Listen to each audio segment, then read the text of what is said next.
like, oh, this is different. All right, let's kick this off. Let's see how this goes. I don't know, are we live? I assume we probably are. Well, hey,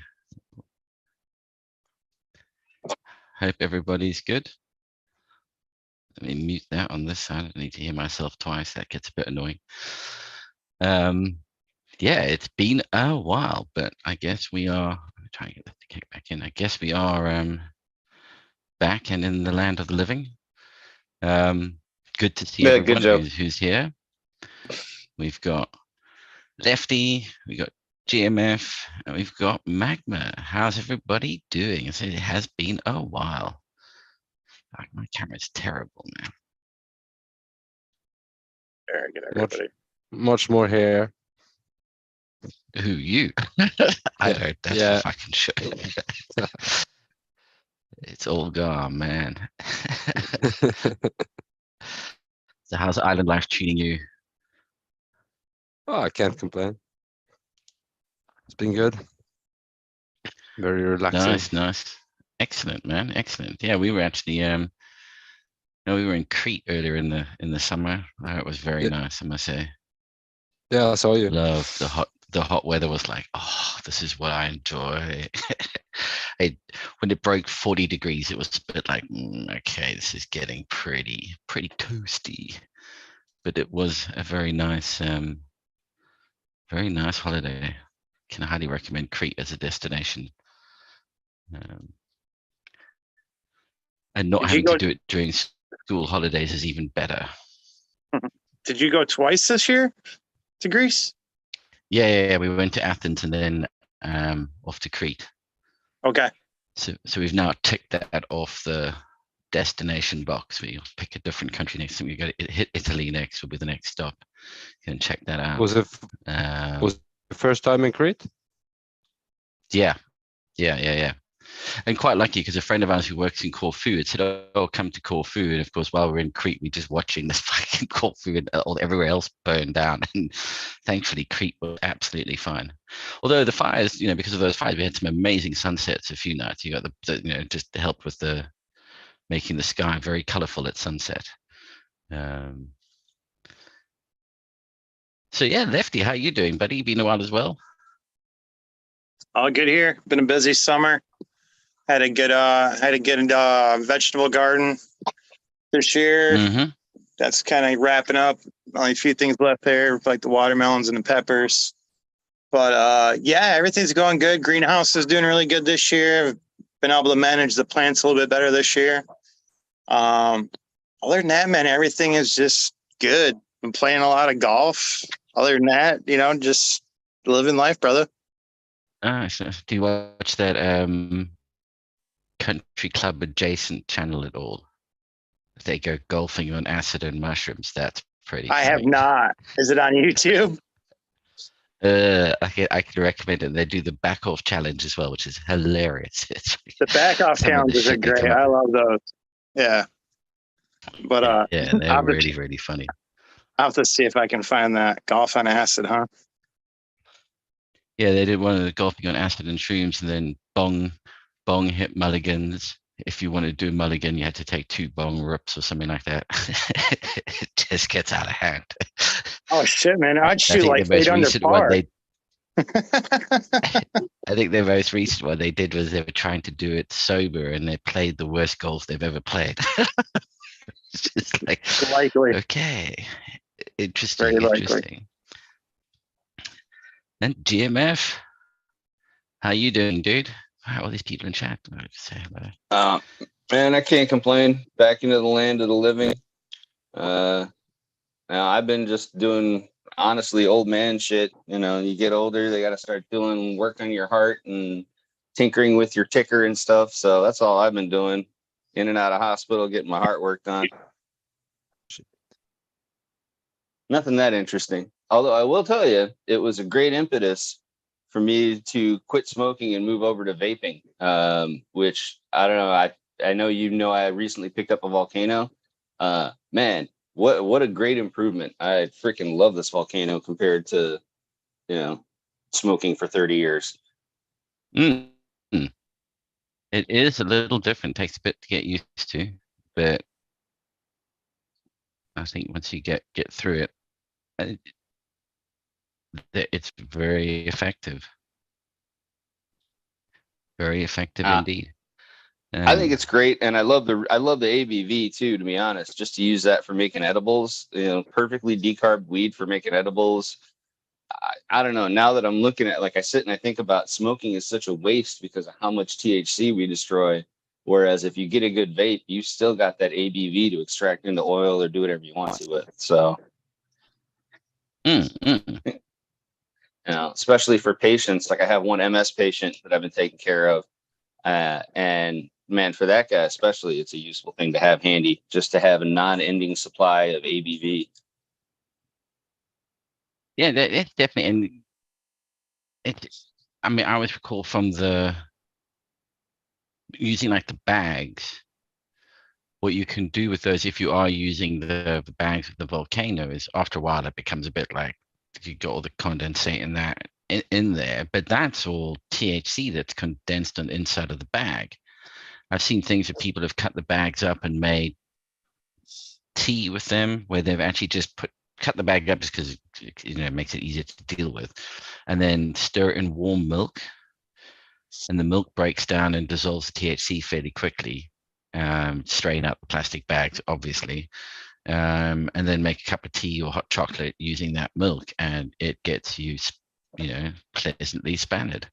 So you can certainly pick up on, extend the usability of the product. Let's put it that way. God, Absolutely. It's a very useful thing as far as just not feeling like you're wasting things by lighting them on fire. Yeah. And you don't smell so bad afterwards as well. You can go and stand in the lift with other people, and it's not like, somebody has been smoking weed. Well, and I'll say this too, just, as someone who's been in food my whole life and, kind of has that sensory training, I've noticed such a big difference in the flavors that I can perceive off a product from a volcano versus lighting it on fire. Like, it's amazing the amount of flavors that come out of that vaping process, and the subtleties and the distinct flavors, versus when you light it on fire, you really only taste that for that first little tiny bit, and then it's, carbonization. So not having that carbonization factor involved has really changed, I think, my appreciation for the flavors that I'm producing.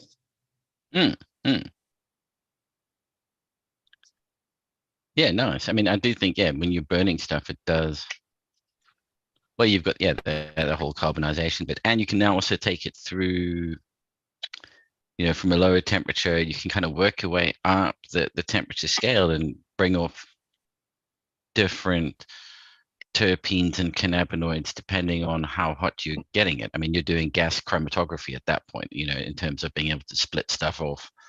So you can go, okay, well, I get up to 180 degrees C. That's all THC that's coming off at this point. If you don't take it any higher, anything else that vaporizes above that, you're obviously not getting, but you can then start to push it up a bit higher or keep it a bit lower. I always wanted to see what could happen if you took that, almost use it like a still and run it through a worm. Do cuts with it. Yeah. You could definitely bring off, different points. That's what I did for like the first week of having the volcano. I just did cuts with it. I would start by heating it up to 150, then 160, then 170, and just go through the heat scale all the way up to 210. Nice, yeah, it's pretty cool. I personally, I am disappointed in myself that I waited this long to get it. I know I'm normally, someone who's very hesitant to spend high dollar items and stuff, but this is something where I really should have done it earlier. Like, if you're out there in the audience, you're thinking about getting a volcano, just do it. It's well worth it. And I think the whole lot of those dry herb vaporizers have actually come on quite a long way, even the handheld ones. And there's a number of them on the market now, but like the atomizer, what was it called? I've got one kicking around here somewhere. I mean, what's the name on this? But this is, I mean, like that's a little one.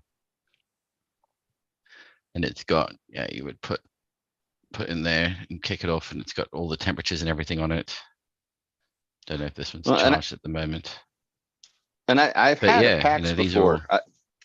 I had traded a bunch of edibles for packs, and I've used other vaporizers before. But I'll say this: I think the Volcano works better than any other vaporizer I've ever seen. And I'm so far happy enough with the company that I went ahead and ordered their Mighty Plus for their mobile vaporizer. Just waiting on that to get here. Yeah. So So what I will else has recommend been? Stores Yeah, in go, Bickle. go. If anyone's interested in looking, Stores in Bickle. They're the company that makes the Volcano. Order directly from them. Good company so far. You have the digital one or the other or the analog? I went for the digital. So, because I kind of prefer the whip, to be honest. I've been using the whip versus the bags. The other reason I like the whip is when you're done with it, you can literally just run a knife down it and then run a piece of metal through it and clean it for a ton of reclaim. Like there's literally a dark line that starts at the whip and starts working its way all the way toward the mouthpiece. And by the time you get there, that's, I think, when you're either going to pour alcohol down the whip or you're going to cut it open and scrape it out. Because, man, it is just a wonderful bit of reclaim that comes out of that whip. I've definitely done that with the desktop one that we had, which was the AirRiser Pro. And this is the AirRiser 2 Mini that I was showing. In the whip was fill it up with isopropanol and just shake it back and forth until it all dissolved out, and then pour it out onto a tray or just a side plate and let it evaporate off, and then just with the blade scrape it up, and you've got really nice quick wash iso hash essentially. It works well for putting into edibles. Just makes me wish I'd gotten into vaping earlier. Well, you're here eventually. You got there eventually. Right. So, Lefty, you were saying you're growing peppers. Are they chili peppers that you're growing? Yeah, I did Thai chilies, jalapenos, some called Genghis Khan brain, which is a stupid hot pepper. I can't remember the cross of it. I want to say it was like a ghost by I have to look at it. It was a ghost by something, I want to say. I got a Carolina Reaper in there. Did some sweet peppers. Did a little bit of everything this year. That Genghis Khan is taking forever. That and the Carolina Reaper, like them are some really long running peppers. Even in pepper terms, yeah. A greenhouse, all of a sudden, everything suddenly went, okay, hang on, it's time to ripen up, and it's all starting to pop. Yep. Some hot lemons that I overwintered from last year. It's turned into like this. It's like when you re-veg a cannabis plant, like Monster goes like this gnarly looking thing branching in every fucking direction under the sun, and it never really got very tall. It just almost became like a tumbling tomato in terms of how it's the structure that it's got going. That was producing fruit that was ripening up in March. It's still going now, but everything else that was grown from seed is now just suddenly at that point where it's all ripening up. And it's been interesting to see now the progression of the crosses that I made last year. So now we're into the F2s this year. It was the F1s last year, F2s this year. And you're looking around and you go, hang on, I didn't cross anything like this. I mean, I've got some of them that are turned out short little plants. And I've grown them in pot and I've grown them in the ground. And in the pot and in the ground, they both no more than a foot tall. Nothing I crossed was that short. It's like, where the fuck? And they and all turned out big that fruit. way? Hey? And they all turned out short? No, just like one out of a bunch of them. So like something I crossed, I can't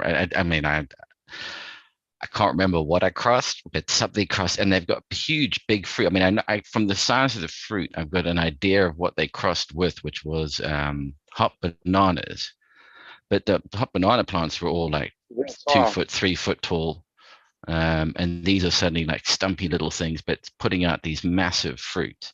Not very prolific on the fruiting front, but certainly putting out some big fruits, and the others were across the hot lemons with various others. You can see the hot lemon shape and trait starting to come through in a few of them as well. So next year when we get onto the F3s, that's going to be interesting. I know growing a chocolate habanero that is, yeah, literally fire. I mean, the smallest of fruit of that thing is like, fuck. It looks awesome. Those chocolate habaneros look awesome. I've grown them before, and they are really, really spicy. Those that Genghis Khan brand, that's a weird growing pepper plant. It grew up real tall, and then it like almost like a palm tree, like all the foliage and everything. It didn't really branch out, then go up and branch out. It just went up real tall, and then everything was at the top. But yeah, that's a wild looking plant. Huge leaves on that thing. And the Reaper gets really big leaves on it too. I was really surprised. Yeah, that's interesting. I mean, because yeah, of all of them, like the chocolate habanero probably has the biggest leaves, and then everything else they all look similar on the leaf structure, and then suddenly all the fruit are just this wild range of different shapes. Some mild, yeah, and interesting, like some are yellow, some a bit more orange. There's definitely some bright red ones. It's going to be interesting. Everybody last year who said, "Oh, your chili jam could have a bit more burn to it," this year they're going to be like, yeah, be prepared. Put a toilet roll in the freezer. You're going to need it. We'll take a walk down the greenhouse, see if I can still get signal down there. And Magma, how are things going in your neck of the woods, buddy, in terms of what are you up to, what are you growing? This summer I've been playing around with the shipping container that's closed with the dehumidifier, and basically just that, and trying to see how the plants could handle it. So, and I've been reusing the water. So I had like almost 100-liter tank that I filled up maybe 2 times, and the rest's just been reclaimed water. So nice. But like the shorter plants really didn't like it that much. I don't think they really had as much of a good time as the longer flowering varieties. So I still have a few going, some Congolese and some Panamanian and a haze cross. But I'm putting some valves in there and some insulation and a little bit of temperature regulation. Hopefully for next round. And then I think most of the problems should be sorted, and could be really easy to almost like the no work at all setup, you know. Very and nice. Just use Very those those float valves they have in the, I think it's Autopot or something. Yes. Yeah, I've been looking at those, so I think I'm going to buy those and just put trays underneath the pots and just run them with those valves. It looks really easy to set up. So yeah, and they do. I don't know if they still do it, but they did like I think they called the Autopot Spider, which allowed you to. I mean, it was for like outdoor growing. But if you're doing the Autopot system in the pot, I mean, they do obviously pots with the valves built into it so that it just clicks in and out. I've got some that can be used in the greenhouse or wherever. It's really handy when you want to go away because you just fill the reservoir and leave. And each thing, depending on it regulates it, essentially is depending on how fast each plant's drinking. It gets watered according to how fast it's going, rather than you having to go around and check it out. Those are looking good there, Lefty. And then I've been doing a lot of fruit trees, and like I have a hedge trimmer, so I try to go around for an hour every day and just cut down mulch. And it grows back so fast, you know, so I'm just chasing my own tail, trying to get the property in order. Yep. Oh man, look at the size of that polytunnel. Damn. We have mangoes ready here now, mostly, and pomegranates. Nice, man. Yeah, I've got my little Yeah, they agave got a little collection big going and- as well. Big and flopped over. And yeah, then when they go all wrinkly. Oh, hang on. There's your the signal's a bit weak, I think, coming from your polytunnel there. Look at those. Nice, buddy. Doing well. But yeah, all those ones where you see the peppers where they go all like wrinkly and like that, those are usually a sign of they're gonna be fucking burny.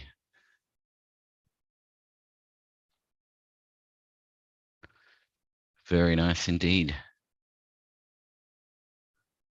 So the greenhouse, the polytunnels in it have been a success. So far, so good. Put a bunch of strawberries in here this year. That was 6 little tiny plants in like a 1 gallon pot. And it turned into this huge patch in like 4 months.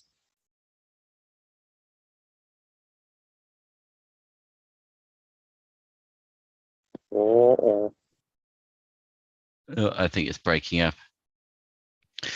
Yeah, so then also Magma, yeah, in your neck of the woods, you've got all those, I mean, those photos you sent of the agaves and that growing outside. Like, why aren't you people making tequila or mezcal?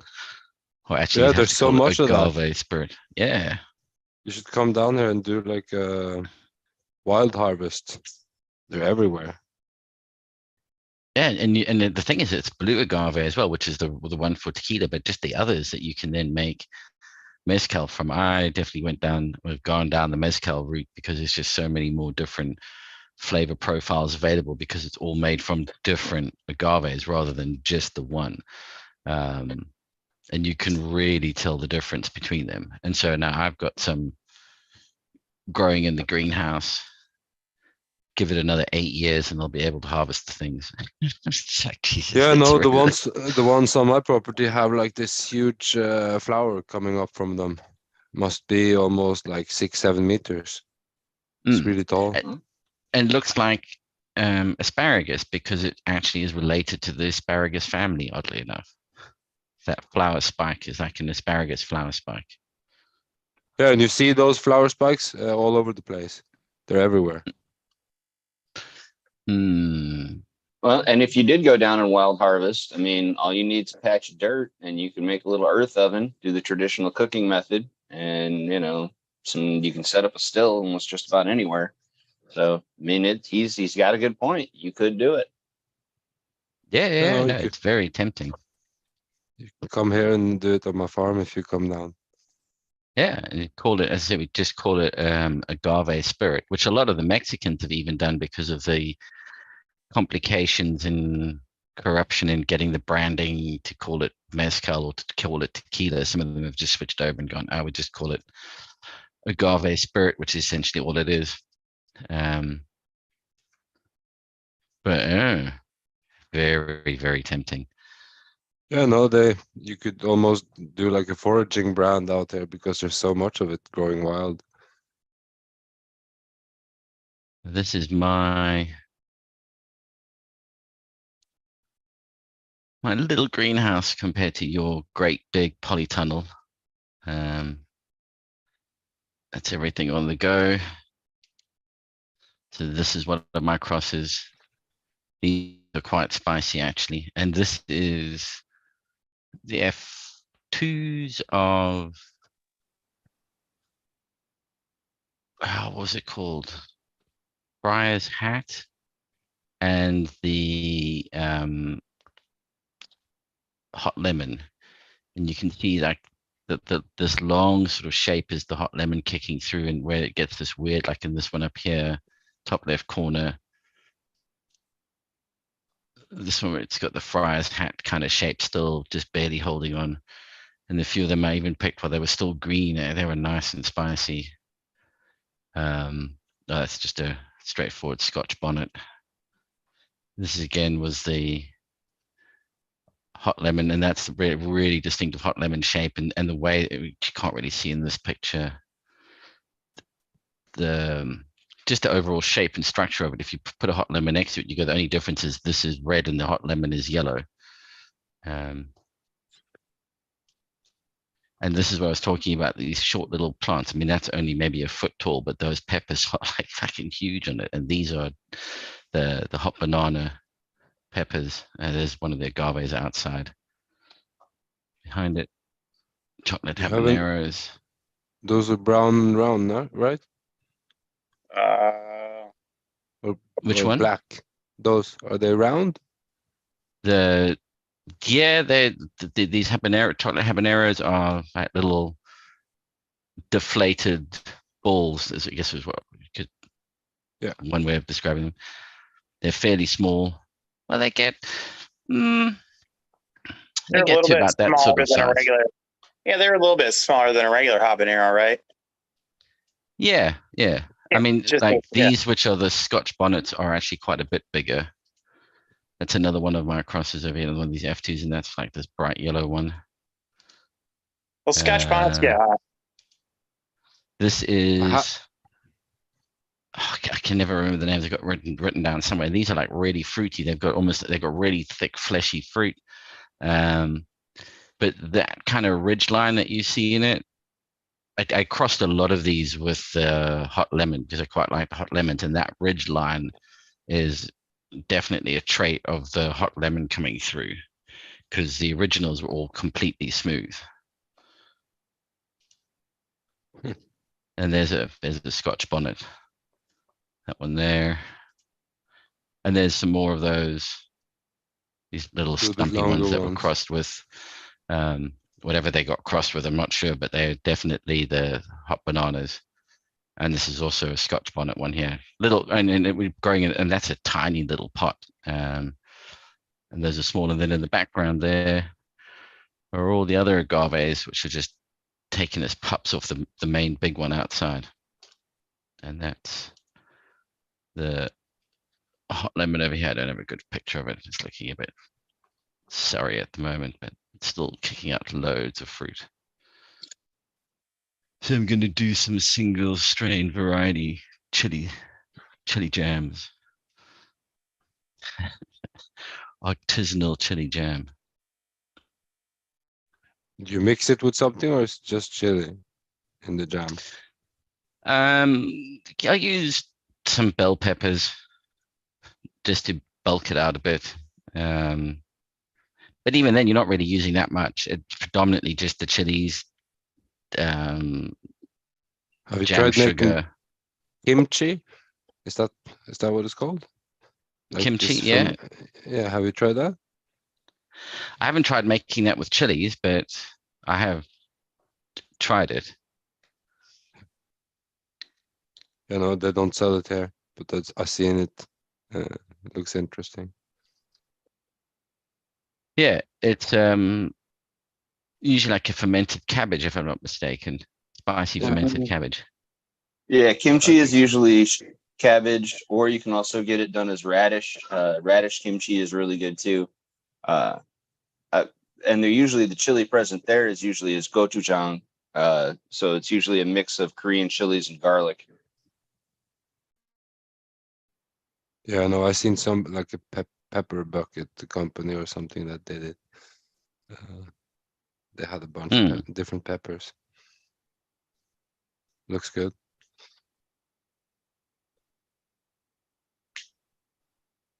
But you don't do the jam with like fruits and stuff and chilies, or like they do. No. They do It's like the only mangoes and. no. It's from that perspective. No, it is only chilies that I do. Yeah. And it's trying to get. I mean, when we talk about like making jams and everything, Jim, if you probably got some ideas on this as well, but it's trying to make sure that the you're getting the right level of pectin in it, so that it does actually set. And that's actually a bit of a guessing. I mean, like it's one of those where you feel a little unsure, like if I've done this, if I boiled this to the right temperature, have I done it for long enough? And then it doesn't quite set. Quickly try to add in a bit of lemon juice, and then you realize, oh no, I had done it right. I should have waited longer. It's a real patience thing for it to set properly. Can you do like a cold water test while you're doing it to make sure it's the right consistency, or? Yeah, on a cold plate, drip on a cold plate, Yep. and then drag it down. That's good. Oh, and he brings up a good point. It might be worth trying a batch of, raspberry jam chili or, mango chili or something like that. It might be good, especially if he's got a ton of mangoes. Yeah, no, I should be making mango chutney. I have a bunch of mangoes. Oh, there's no reason not to be making mango hot sauces. Good stuff. Yeah, and out here you can go and pick. I mean, like now is actually this time of the year to go out with all the brambles, go walking. I mean, you could pick bramble berries for black currants or blackberries for days, and as long as you pick everything above waist height, you're good. But there's so much of it out there; it's crazy to go and do a bit of wild foraging for fruit in that regard. There's a reason generations and generations of people have made fruit brandies is because they're ripe at one time. You get a ton of them. You got to do something with it or let them go bad. Distillation, macerations, turning them into wines, jellies, jams. Like, hell, there's no reason to let that abundance go to waste. Yeah. And then you get the sloe gin getting made over here. That's very popular. Oh, from sea buckthorn. So that becomes really popular. All of a sudden, starts popping up all over the place for people making it. You make potato liquor? Vodka? No. Not yet. We've got some potatoes that sprung up in the compost pile. Maybe this year, you never know. They don't work as chips, they'll get turned into. This is like, obviously in the United States, we're not allowed to distill at home. Obviously the alcohol vapors, they don't want you having explosive vapors around flames. But can you guys still? Is it legal? No. They're selling all the equipment, so. Yeah, for being able to do essential oil extraction, which is what I find quite interesting, or for making distilled water. Here is a still. You can make beer and wine at home. Their objection to you making high tax liquor is you need to pay tax on it. Essentially, almost like a fuel tax is essentially what you need to pay. And then if you're doing it, if you want to get a license, it has to be up to a certain amount that you're producing. You have to have bonded warehouse space to be able to store it, and it gets really complicated. It's not just one of those things that you can, but I mean, loads of people do it at home anyway. As I'm sure they do it everywhere. There's a degree of moonshining going on in every country.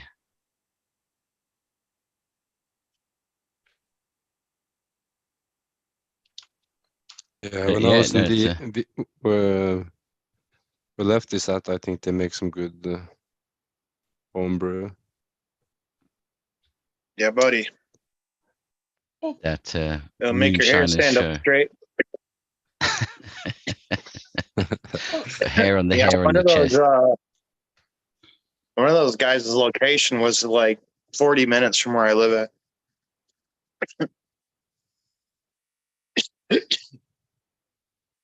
You know what'd be good is that grappa in Italy. That'd be some really killer moonshine or home distilled liquor. Mm-hmm. I think essentially that was the whole start of grappa, because it's made from the leftovers after you make wine. It's made from your pumice and all that stuff. So it's made from all the it comes out of the trudge. Yeah. The trudge in the barrel. Yep. It's potent shit, man. Woo-wee. Yeah, in Greece they were doing it raki, and everywhere you go, every restaurant, there's shots of raki being handed out, and turns out like every little village, there's like 2 people in the village who are producing it, and they're like, that's where they're getting it from, and it's hilarious. You just look at the price list, like every other spirit, like €5, €6 a shot. Raki €1.50. It's like, yeah, mate, you're just gonna you got gallons of this shit outside and it's just being produced en Is it like masse. Uzo? Um, It's not like a black licorice thing, is it? Actually, no, it doesn't have the licorice taste. It's very much more like Okay. grappa. It's got a grapey kind of aftertaste Okay. to it, and it's all very. I mean, like given the locale, Greece, Italy, Turkey, all of that, that everything just tore through there. So there's a lot of Right. that that's very similar in those different areas. From what we Yeah, I discovered, used to get Usu when I was in Greece when I was younger. yeah.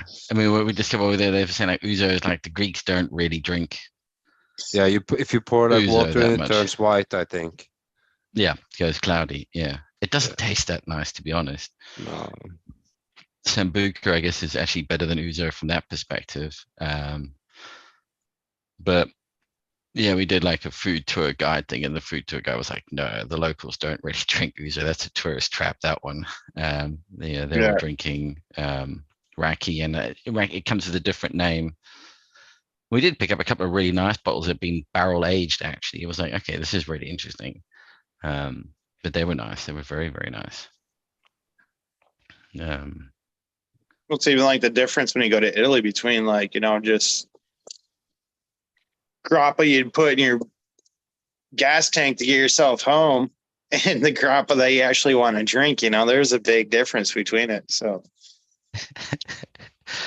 was a high ethanol race fuel. oh man, my wife studied abroad over there, and she was there for a little while, and she didn't know the whole routine of the grappa, so she just like shot it. You're supposed to sip it after dinner, and she fucking shot it. She's like, man, it was like taking down 93 ethanol or something. She's like, that stuff was like rocket fuel. But she's like, it was cheap. It wasn't good grappa either. It was just nasty old grappa. So she's like, yeah, there's a big difference between good grappa and bad grappa. And how you feel the next day. It's when you just have a sip of water and you're like, holy fuck, I'm messed up again. I suppose like any artisanal product, you get the person who made it that day. So if you get someone who's, even though they're in the backwoods, really cares about the product they make, I'm sure it's probably really good. If you get someone who doesn't care, I'm sure it's some rough stuff. Yeah. Just like our community, if you get someone that really cares, the home grower can produce better weed than any commercial facility as long as they care about it. Yep. Yeah. I mean, before we start, actually, Jim, if you were talking about something interesting there with the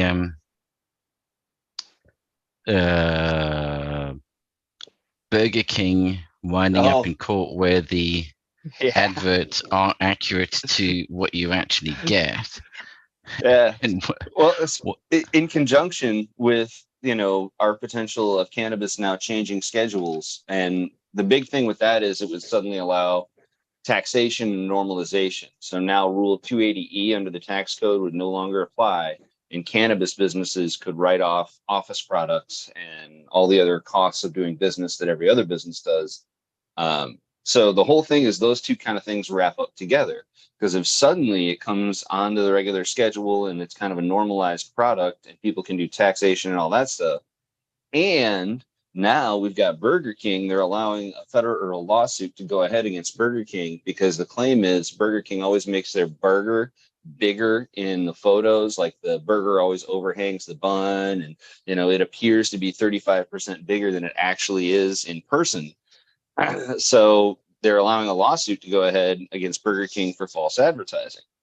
Well, if this is now a normalized industry and this is the kind of current litigious approach we're going to take to false advertising, how many cannabis companies are going to have to really make sure, okay, is this a picture of the weed we're actually selling? Is this nug actually represent, is it actually as crystally? Does it look the same? Because I have a feeling there's a lot of cannabis menus out there that are just reused stock photos. And or, also whatever when the cannabis industry goes, you. Mango Kush, all right, it better fucking taste like mango, buddy. Yep. Well, and that's the thing, because you can do The real dicey part comes in how the law approaches it, because the law says you can say it's great, it's fantastic, it's good, because all those things are subjective. You might get a whopper and say, well, it's not fantastic. It's okay. It's not great. It's not fantastic. It's not awesome like your advertising says. Well, that's okay. It comes down to quality. So if you do say, oh, it's mango this, is the court going to then say, well, you said it's mango, it's got to taste like mango, or it's got to have mango something in it? Yeah. I don't know. Yeah. I mean, I think it is going to get Well, and pictures too is what you buy exactly what it looked like on the menu.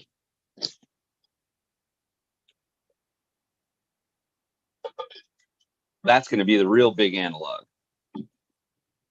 yeah, when they I mean, that can advertise it impact to you. quite a lot of businesses, because in Yep. food advertising in particular, I mean, that's such a con. When you actually see how they're making those shots, like, Yep. very rarely is it ever food that's actually being photographed. It's PVC glue with brown coloring mixed in to give it this silky chocolate sauce look. And it couldn't be further from the fucking truth if they tried.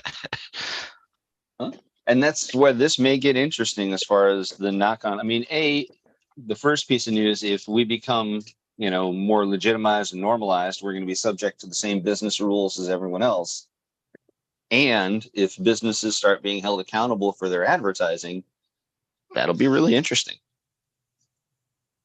You're going to start importing from Colombia now? I don't think the U.S. would ever allow that. The U.S. always enjoys having captive markets, and the U.S. has way too many people eager to produce. So I don't think the U.S. will be one of the last ones to allow an import, I think.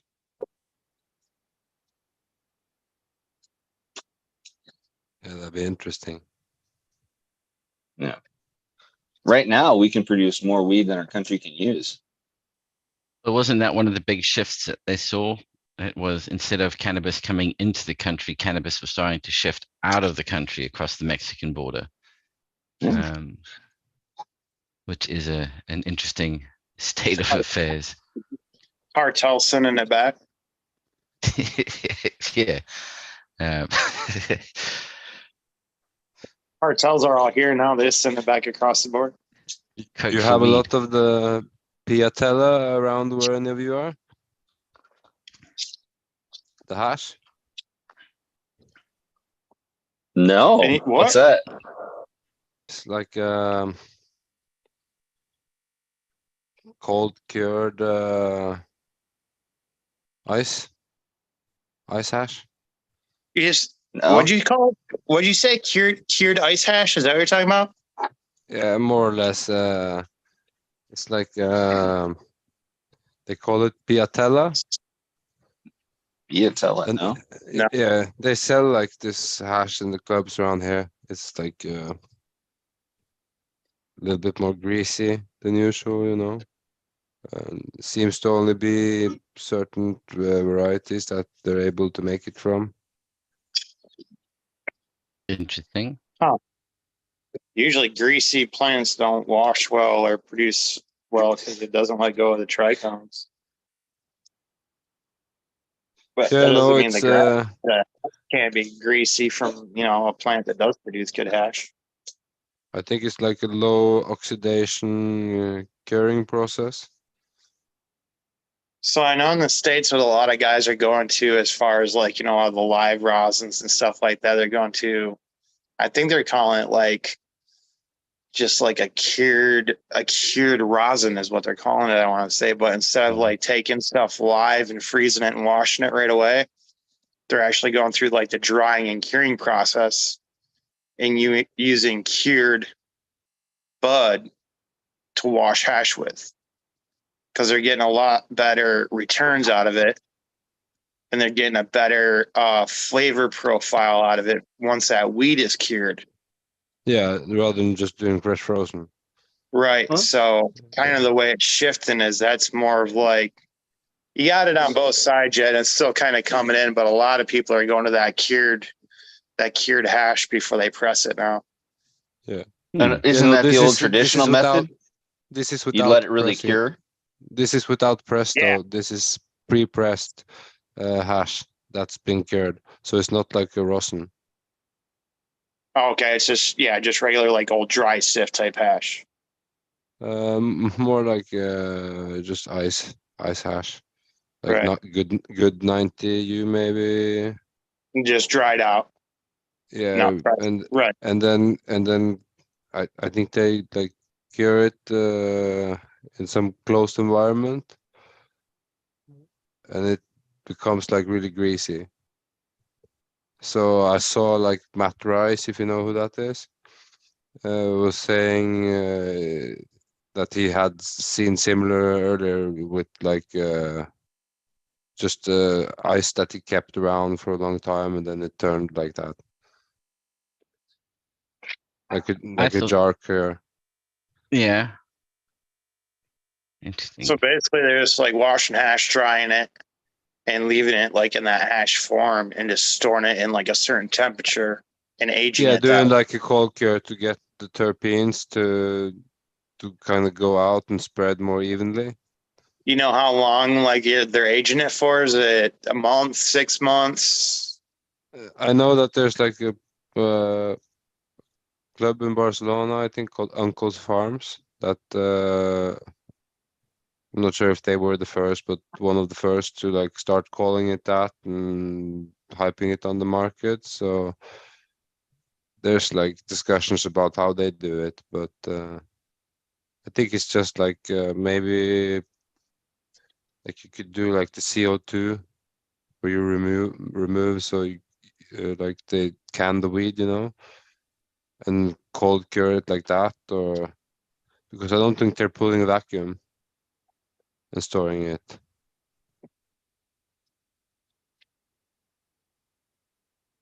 I see Hillbilly here saying that his bubble hash melted this winter. He opened up the ball, melted into almost rosin. That Wow. bit Yeah, that you like forgot I about. think it's similar to the jar tech they do with the BHO and stuff like that. Mm.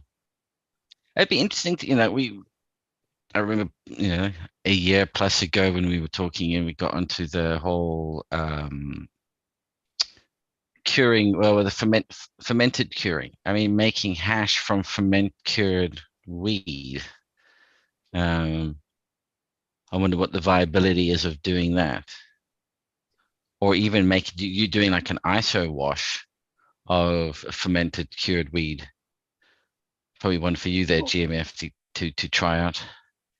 That's the thing. Like after experimenting around with it for a while, I think just like you're talking about, letting. As far as I know, the traditional hash making technique, they'd cut the plants and let them just sit there and cure on their own before they'd even put them into storage, and then they'd have to sit there for a year before you'd actually make hash out of them sometimes. So I don't. I really do wonder if it has something to do with letting that profile develop. It's kind of like drinking a new wine versus an older wine.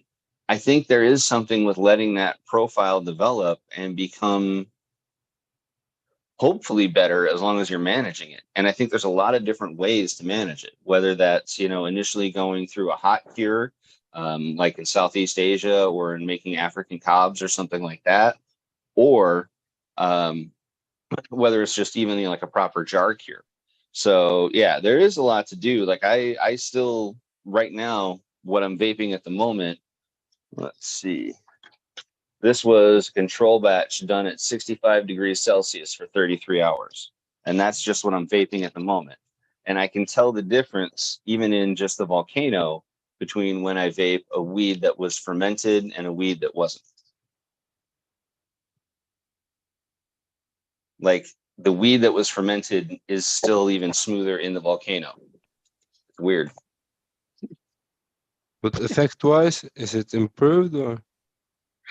I wouldn't say improved. I would say it's slightly different. Yeah. I would say it's definitely different because I mean, I did have a little bit of it lab tested, and it definitely, there is a process that it goes through and it changes when you go through this process. I think it's just a matter of how far you go on that spectrum. but no, I think definitely it does change.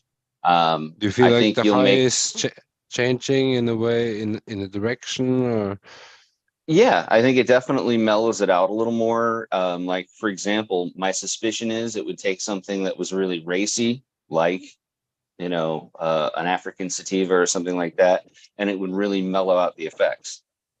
I think you might lose a lot of that raciness just because this maturation process that kind of the that it goes through, all you're doing by fermenting is speeding that maturation process up. I'd be Yeah. curious to see what the terpenes were before and what the terpenes were afterwards. Because like with hash, I don't remember exactly what terpene it is that changes into hashine, but I think it's myrcene that changes over and converts into the terpene hashine during the aging process. So it could be something to do with that too. I'd be curious to see what the terps were before the fermentation and after, and what the percentage is. Maybe you gain some. Maybe things converted into something different. I mean, that'd be crazy to see.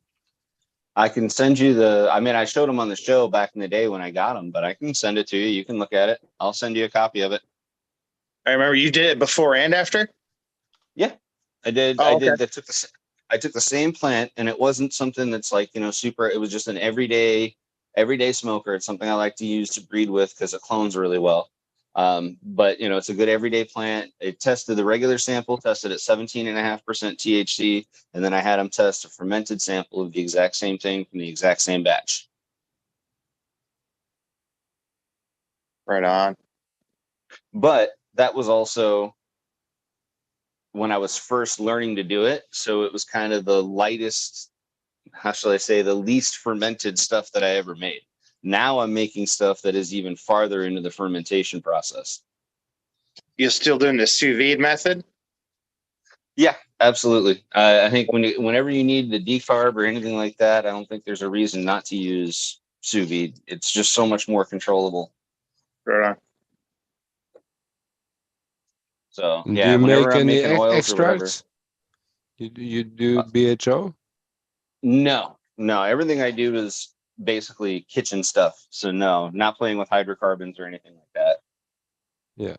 No, because I used to do like single pheno extracts, and compared to like smoking a lot of stuff, I always felt like different flavors would really stand out when I did single plant extracts with the BHO, and that you like when you were smoking it, it would always be like really clear what that Taste the taste difference. was. Yeah, I know so much, Well, and I think that's a lot of what I'm getting now by having transferred over to just vaping. I can really tell a bigger difference in what I'm tasting. Yeah, Yeah, no, for sure. But you don't do like dabs at all? I will occasionally, but not typically. No, Okay. I'm big on self-sufficient. It's one reason, like, I grow a lot of my own food and stuff like that. I don't like going to spend money with other people for stuff like that. If I did, I would probably start pressing here at home. But do you feel like the vape is giving you as intense of a high, or have you done it lately, or? I got what you're saying. I think the volcano is just as good as because literally still have the bong here, and I have no desire to go to it. So I think, yeah, it's the volcano. I would put it easily on par with doing bong hits. I think especially if you run it at the higher end of the temperature spectrum at 230. I think the other end of it, though, as far as dabs, it's funny you say that because I think I get more of a dab experience out of the volcano when I put keef in it. If I just take some dry sieved keef and tap it into that volcano, it hits more like a dab.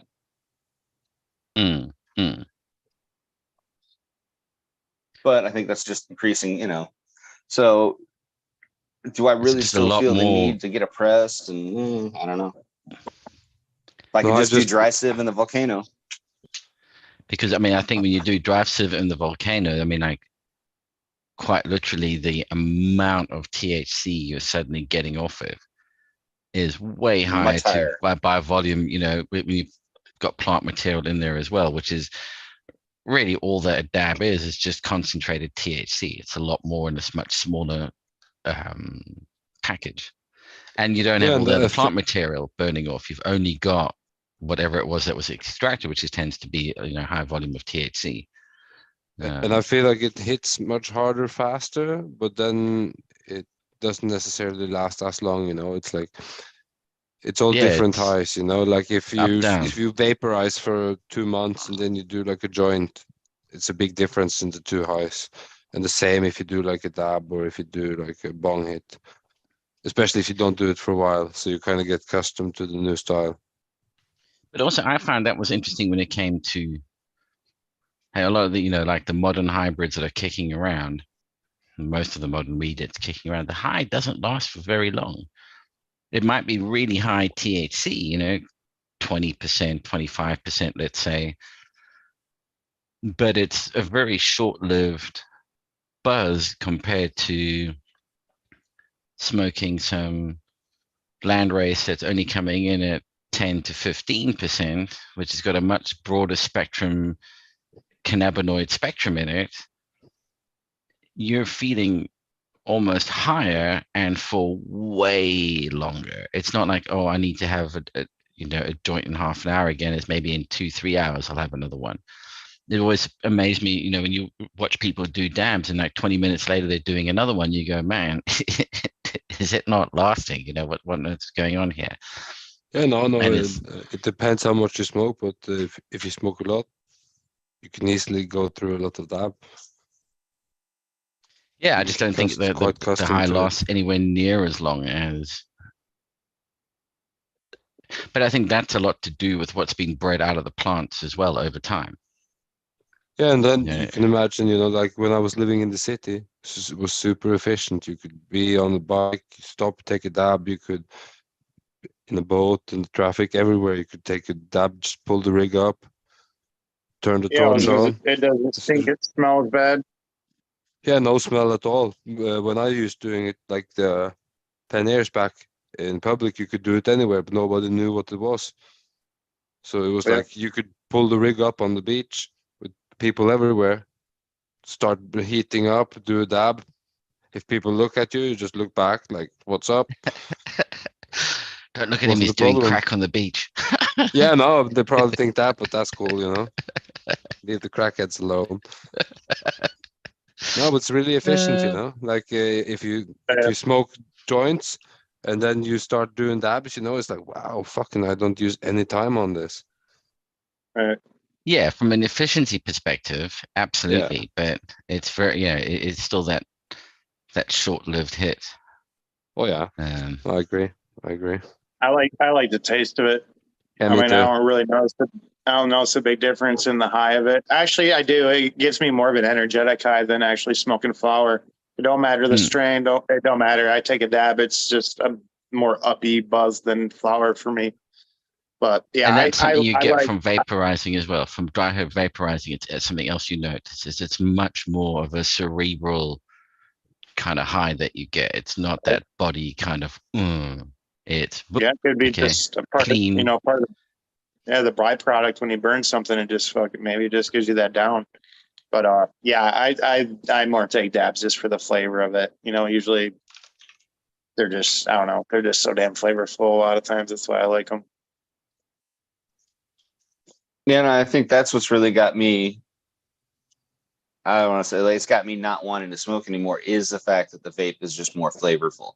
I feel like I'm now like I thought I tasted a lot before, especially as someone come up in the food. Like I think a lot about food all the time. I thought I tasted a lot before, but now that I've quit combusting, like I don't know, I feel like my taste buds and my nose especially is picking up a lot more. Oh, for sure, all that smoke byproducts of just smoke. Can't imagine. So are you getting new favorites now? Now that you changed to the vape? No, it's kind of just like exploring because again, things taste. I don't want to say, but like it's like tasting them again for the first time. Because it's that different of an experience. It's weird. I never realized, and I guess it makes a lot of sense because especially when you're cooking, there's a fine line between the flavor of the grill and the flavor of something that's actually burnt, between carbonization and actual a Maillard reaction. There's a big difference. So I guess it's just and when we come up smoking, we never really noticed the diff. I guess I just never really noticed the difference before. That was the big thing. I never spent time not smoking. I never really took a break away from it and then vape or something. Yeah, I guess just for me, it's really the difference in everything tastes different. I would say it was definitely, to me, I would notice if I was smoking joints, all weed just kind of tasted the same. And then you cut over to vaporizing it and it's like, okay, hang on, now I can pick up the subtle differences between each one. But otherwise, it was like, yeah, I'm not quite getting what everybody's talking about. All these fruity flavors. We're like, no, it tastes like fucking weed. It doesn't. It tastes like me a burning while paper. smoking- yeah. It takes me a while smoking the same flower to get like all the character out of it. I mean, I could smoke it for a week and then, 4 days later be like, oh shit, I pick up a little bit of, pine in the back or a little bit of mango or something like that, to where, when I dab, it's like, it's usually pretty much up front. I mean, there isn't usually anything hidden when you vaporize something like that. It's usually pretty much there. That's a good way to put it. When I vape it, I feel like I taste it all right away. There's no discovering things later. That's a very good way to put it, Lefty. Yeah. And I don't know if, it's cured weed. I don't know like how cured can be cured, but Mm-hmm. It makes a huge difference. I've been finding out. I've been curing. This is going to sound insane. I've been taking it all the way up to trying to just decarb the entire flour in the jar, like that kind of cure. And I've been taking it where most people would say you're spoiling it by leaving it in slightly warm conditions too long. So I've been kind of playing around on the spectrum, and wow, just the difference in changes as soon as you start playing with heat is ridiculous. Is it oxidizing, or do you have it like vacuum sealed, or? That's the thing. There's no oxidation because they're all in sealed containers. Like literally once it's processed, it's sealed, and there's not enough oxygen in there to react with it. Usually the oxygen is used up fairly quickly by microbes. So that oxygen, as long as you actually leave it as a sealed container, and if it's in warm water, obviously it's going to stay sealed. So yeah, it's really weird how that changes. So like, for example, the batch that I had fermented and tested, I very well expected some of the THC would have turned into CBN. Didn't happen. Right. CBN is really a function of oxidation. So you've got to have a fairly oxygen-rich environment for CBN to be the dominant creation. Or heat. No, that's the thing. Yeah. You can heat in an oxygen-free environment and you don't get CBN. Okay. That's interesting. That's the real thing about the cobbing and fermentation. That's what I found out, is that when you go through this process, but you don't allow oxygen as part of it, because obviously it's submerged and sealed, that's really what's, I think, driving it to ferment rather than to degrade into CBN. Gotcha. Sure. And that's why when we used to smoke like cob, I mean, we'd be like, whoa. It wasn't like a knock you out high. It was like, holy shit, this is like got you off your tits, wanting to do stuff kind of buzz. Whereas CBN and that's just going to knock you down flat on your back, and you're not going to want to move. I thought it earlier. I was looking for the time. Well, and I think you're doing just like food preservation. Basically, by doing that, is you're trying to lock in the effect and not let it degrade. And I think that's what people discovered early on by accident or whatever, is that that's essentially what you were doing, was locking in the effect so you had medicine for later. Well, it's, same thing with, making like tempo balls. They could store those for really long term and they only got better. It's basically the Afghani cob. Yeah. Yeah. It's Yeah. just And not people fermented, discovered this over and over. Yeah. Yep. It's a way of storing it for later. Works well for veggies and works well for weed. Who would Right. have guessed? Well, and I think that's what got, and when we started looking into like wild, that's what made me think about it's probably a microbe that's eating most of the oxygen in that jar. Whether it's Lactobacillus plantarum, which sits on the outside of just about every plant, that's likely there's a lot of things in there that are probably, reactions that are using up that small amount of available oxygen. And now you've got an oxygen-free environment for storage. Mm. Anaerobic fermentation. Yep. Hey guys, I got to get off here. My phone is like at 1% and is about to die. Hey, dude. Well, it's been really good seeing you again. Yeah, Man, nice to see you, Lefty. Certainly seeing you hope to all. be kicking this off on a I'll be regular checking out basis once again. Your garden looks sweet, Lefty. Appreciate it. Yeah, Pete, I'll get with you and we'll get some things figured out and see if we're gonna be on a schedule or what we're gonna do. Yeah, absolutely. Have a good one. Right on. Everybody Stay have safe. a good holiday. GMF, have a good holiday weekend. Everybody on the other side of the pond, have a good weekend. You too, man. You as well, buddy. Nice to see you. What holiday you guys celebrating this weekend? Oh, this is coming up for Labor Day, which Yeah, I don't no, know. it's the It's most up- intense holiday, no? yeah, right. I These wish. last I 2 wish. weeks of August. I wish. It's Super supposed to be. intense. Yeah, it's supposed to be Labor Day, i.e., the close of summer, and you celebrate all those people that work hard and everyone who labors. But everyone who actually has a job and has to work and does real labor ends up having to work on Labor Day. If you Yeah. are a white collar worker, you don't have to work on Labor Day usually. It's a holiday for all the. But if you actually do real work, you typically work on Labor Day. So Yeah, I don't know. It's it's always very a much very like all the conflicting feeling. well, it's also made you talk about the essential workers, of which there's none of them that earn over 100K a year, but all the non-essential workers seem to be making all the money. It's like interesting. Very interesting. But that's a whole other topic to get into, the lack of wage growth versus inflation.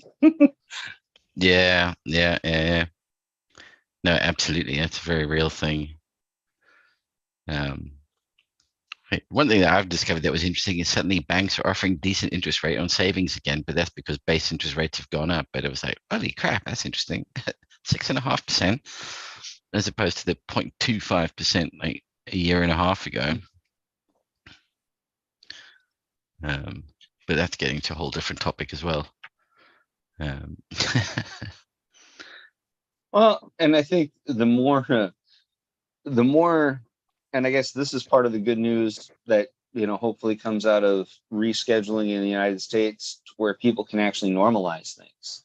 Part of the problem is if you have a business here, say you buy paper for your office, you can, not pay taxes on that money you spent because you're investing in your business.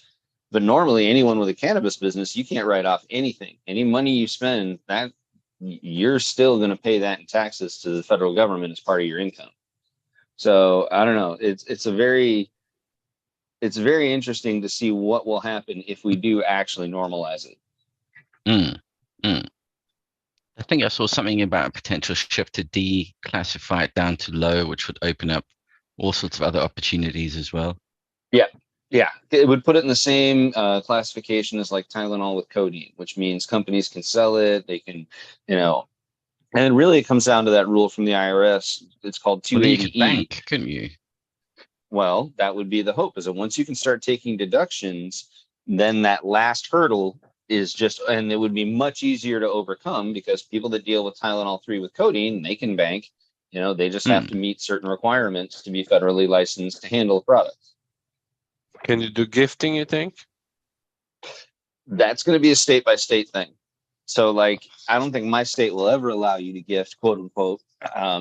the way we want to, but like, for example, other places, I think it'll remain normalized. So By that, do you mean the buy this 200-pound T-shirt and you get this 1 ounce for free? right. Yeah, that's always going to, I think, come down to Two- local laws. 1 ounce t-shirt, 200 pounds for free. Yeah. That's the deal. So, but that's always going to be local. And I guess in a certain way, I can't argue with that. Let each area kind of control things how they want. It's one thing that makes our place a little different is that we are so freaking big. You know, the laws in one state can be different than the laws in another. If the people choose, if people want it that way, that, you know, they can have things way different in different states. Yeah. Yeah, we just don't have that over here. It's national or nothing. There's no in between. Well, It's a Uh, bit And again- statey here in Spain. Maybe I'm just falling for the YouTube algorithm, but Pete, I have been seeing so many more people talking about how it's easier and easier to get your medical card in the UK. I think that's something for It your is. UK audience, you really got to put out there and start, getting them that information, because that's really amazing if they can. But I'm seeing a lot more people claiming in the UK that they have their card now. yeah, it's definitely picking up. I think it's one of those things, as more and more people, it reaches critical mass, and then everybody's aware of it. It's I mean, it's just a something matter that of you've being mentioned unhealthy for before. a while, catching some ailment, and then you're on. Yeah, but the list of ailments is kind of like, I think it's not. I mean, I'm actually very much speaking out of turn here, but I think the list of ailments could be very much like what you were getting in the US with the medical card. Oh, I can't sleep at night, and I've tried sleeping tablets and they don't work. Or, I suffer from Well- anxiety and nothing's worked. You could come up with a whole, range of ailments that suddenly make you viable. And they're gonna for- hit you on your insurance for that. No. You pay out of pocket for it. Well, But the really weird thing is that the Royal Mail Well, the- deliver it. That's So awesome. it's like- yeah. No. Well, it sounds like what they're doing is they're saying you have to show that you've tried medications for whatever your problem is, and it hasn't really helped. And if you can Hmm. show that you've tried at least 2 different medications, then you can get and that. And that's not difficult to do. Yeah. Yeah, looks that like really you're isn't. getting, looks like you're getting pretty a lot of reasonable. varieties in the UK too. Not just like the Dutch varieties, the Bedrock can. You have new stuff now. Oh yeah, I've had a look at a few of the consultancies and their websites and what is available, and there's quite a range of strains that are available, And you and get it's all that being list on the grown in pharmacy? the UK. Oh, wow. And you get that list in the pharmacy? Not in the pharmacy; it's online. Okay. I think most of them operate online. I mean, I don't know if And it's the UK earlier on who was specific, in or is here it was for? it Sticky Lemons who was kicking around earlier. I think he's got a medicinal card, and puts in their order, and they get it fairly regularly. And there's a couple of, I think, Raw Reefer as well as somebody else who's got a medical card. And what's interesting is they were, I mean, again, I don't want to speak out of turn, but I think they were in hospital not so long ago and had, they were able just to go outside and smoke their prescription. Clearly, you can't smoke it in the hospital, but Yeah, you've no, got your that's medical good. card. There's nothing they can do about it. I'd be interested to know what happens when the cops pull you over And you're smoking. and you're driving and you're smoking. Yeah. Because there's I would nothing imagine. that's, yeah. Yeah, I would imagine it's a DUI. So like anything else, travel with it all you want. Just don't smoke while you drive. But you can be on antidepressants and drive. Right. Now, if But the you can't be reason why drunk and you drive. no, but yeah, and this opens up that whole can of worms in terms of tolerance. Just because I've got a high amount of THC in my system doesn't mean I'm impaired. because my tolerance levels are up. It doesn't affect me anymore. I mean, let's say you did acid 4 days in a row. Come day 4, you're having to shove shitloads of that crap down not crap, having to put shitloads into your system to get anywhere close to trying to get a buzz again. But if they were to they could detect it, they go, man, you should be tripping your tits off. And you go, I'm absolutely fine. I don't feel it at all. I think the easy part though is, just to think about it in practical terms. Hey, as long as you're not smoking behind the wheel, go about your day. If you really want to smoke, stop, pull over, go walk in the park real quick and come back. Yeah. Just have the volcano with the car charger. Sure. I just ordered the Mighty Plus, and that's the mobile vaporizer. So definitely I'm going to take it places with me. I just won't probably hit it while I'm actually driving. I'll probably just wait till I get to a place. When you go by your new car, you take it along and check for a 12-volt plug. Yeah. I mean, I think that's Does really the cup idea. hold a volcano? Yeah. That's the car review you want to see. Let's just be honest about it. We sell little airplane bottles at every gas station in the United States, and we sell 99-cent fountain drinks. We know exactly what people do. They buy the little bottle of liquor, they pour it in whatever drink they just bought, and they drive away. I think the fair thing to ask is stoners. That's fine. Let's have legal weed. Let's just not do it while we actually drive. Let's actually separate those two. Let's just separate those two things for safety's sake. That way no one can get on our case about it. I mean, yeah, in the UK, you can, at the petrol station, I can go and buy 2 liters of vodka. Right. Yeah.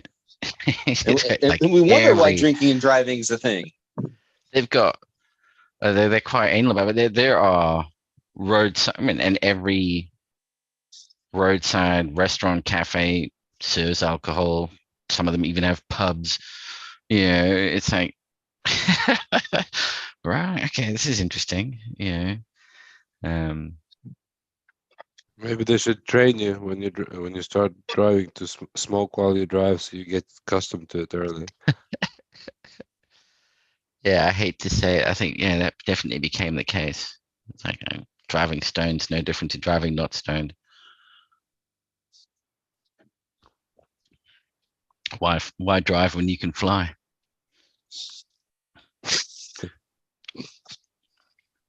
But I was always surprised when I've been over in the States and you see people smoking in the car, doing dabs in the car, and you're like, okay, how does this work? I guess there's no real roadside. Well, yeah, they do. They have a test for it. They'll do what they call the lollipop swab or something like that, and they'll do you for having THC in your system. Yeah, here they got to do a blood test. There's no mouth swabs here yet. At least that I know of. Yeah, they have mouth swabs, and then of course it's just that it picks it up, and they go, all right, you're done. It's not, are you actually under the influence? I mean, the difference being somebody who's 5'2" has a shot of alcohol and somebody who's 6'5" has a shot of alcohol. The effect on them is very different. 6'5" is not going to notice it. 6'5", 300 pounds is really not going to notice it. But 5'2" and skinny as a rake is going to be probably hammered after a couple of shots. I heard they're talking about doing an impairment test for it to try to do some kind of visual thing that they can say, okay, you're too stoned. So it's not just a test because you could be fine with a certain level or you couldn't, so then it becomes like, how impaired are you? I think that's why here they start a traffic stop with a field sobriety test. Literally, make you touch your nose, walk in a straight line. I think that's the idea, is to see if you are indeed impaired.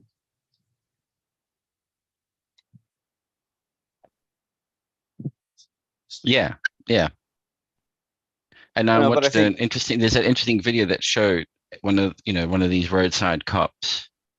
I think it was a guy who actually trains the roadside cops to spot drunk drivers and whatnot. And then they had people smoke and progressively smoke more and more and more as it in like a controlled environment and driving around doing a course. And he was saying, I mean, until they got literally to the point where the people were going, I don't feel, and again, this is a core difference between smoking and getting really high and drinking and getting really drunk, is that they were going, I don't think I should be getting behind the wheel of a car anymore, man. I'm too high to do this. Whereas with alcohol, you're like, fuck it, I can do it. Give me my keys, you can't. You know, how dare you tell me I'm too drunk to drive? But he said, otherwise, I can tell them maybe they drove a little slower, but there's nothing wrong with that. And So certainly it's the those loss who, of judgment that's the real issue. yeah, but they were more self-aware that they were losing the judgment and going, yeah, no, I shouldn't be getting behind the wheel of a car right now.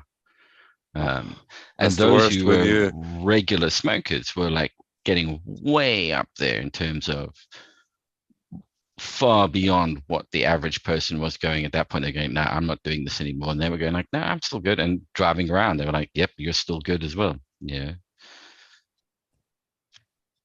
I had a buddy do that when he got his license. Drove like fucking into the middle of nowhere, got really stoned, and then protested that he couldn't drive back until he got sober. Fucking hell. In the freezing cold.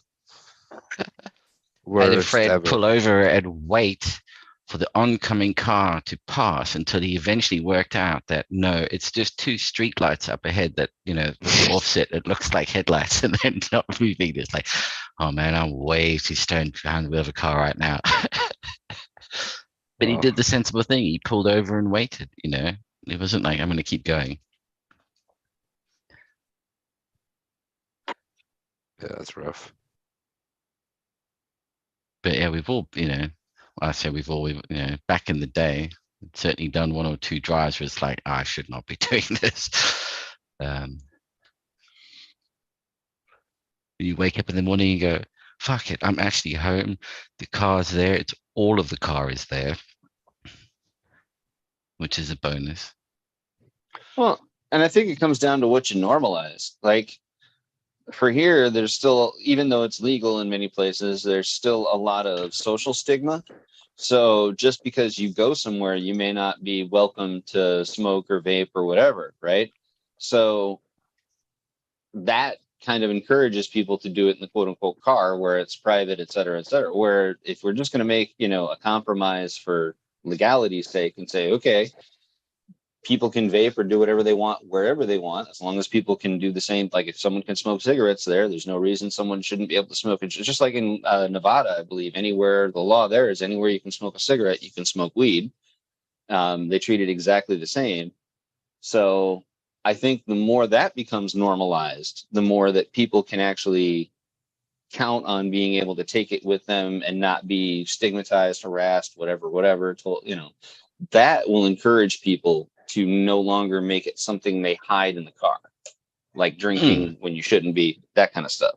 I think there's something valuable in making it normalized and making it public, you know, but I also think there's something valuable, and this is where I'm going to be very controversial, in teaching kids about that stuff.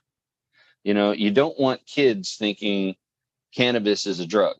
We really got to stop saying and including talks about drugs and kids, you shouldn't do drugs and these are drugs. Cannabis has to be taken out of that conversation so they don't, because even then I was raised to associate cannabis as a drug. We have to start, part of the normalization is to stop looking at it that way and referring to it that way. The So interesting kids about don't grow that, up though, with is it. that actually applies to not just cannabis. That is the wet paint, don't touch. It's hot, don't touch psychology. Good. The second you say don't touch it, everybody's going, oh, hang on, yeah, let me go and touch it. You know, how many times do you see the sign that says wet paint? Do you want to go, really? Is it wet? You know what I mean? It's whereas if you remove that altogether and didn't bring it up at all, there would be no allure to it, no interest in it because it's being rebellious, which has a lot to do with it. You know, and speaking from experience with two kids, who've grown up and neither of them really have any interest in it whatsoever because it got completely normalized. They have no issue with it. They're just not interested in it. It's no matter how hard you try. They don't give a That's crap. something I noticed. Yeah, talking when I was talking gaming with one of your kids, like their interest in cannabis is completely. It's that of a normalized situation. They don't Which see anything special bravo to about you it. for that. There's definitely no like, ooh. It's probably more like, oh fuck, the old people do it. Why am I fucking doing this shit? It's got no interest in it from that perspective. So I think that actually works. And even when they were at school, they had this thing where the teacher stood up and started doing the whole drugs talk, and they would bring up, oh, this many people a year die of cannabis, blah, blah, blah. And the kids started going, bullshit. Look, hang on, I've just done a search online. No one's ever died of it. What the fuck you on about? And they don't do that drug talk anymore because They're kids have missing become out. more educated. We had the best drug talks, the craziest ones. Yeah. When they were like, you take one draw of the hash, next thing, the needle's in your arm. You're like, Yeah, man, I that's remember that. fucking crazy. And they had the videos where like these kids were out and then were like some dodgy dude like, hey man, you want some heroin? Yeah, it was very much like Reefer Madness. I mean, it was crazy. And of course, that Good. made it all that much more exciting the first time you smoked a joint. Like tomorrow And you morning, am had I the going to whole wake up with a movement. needle in my arm? Say Yeah. no to drugs with like the coolest kids ever coming to your school representing. Oh, And the danger behind that whole thing was, because they're talking about weed being the gateway drug, but the interesting thing is they've treated all of them the same. They've painted them all with the same paintbrush. And then you smoke a joint and you go, well, I'm absolutely fine. Well, if they were bullshitting about this, maybe they're also bullshitting about X, Y, and Z. And that's where it suddenly gets, kids pulled into that other direction because they go, well, they said weed was as bad as heroin. Well, let's go and try heroin next. And, that does. Wait, you mean dishonesty leads to a loss of credibility? I'm shocked. Never, ever. Absolute fallacy. They're 100% truthful all the time, every time.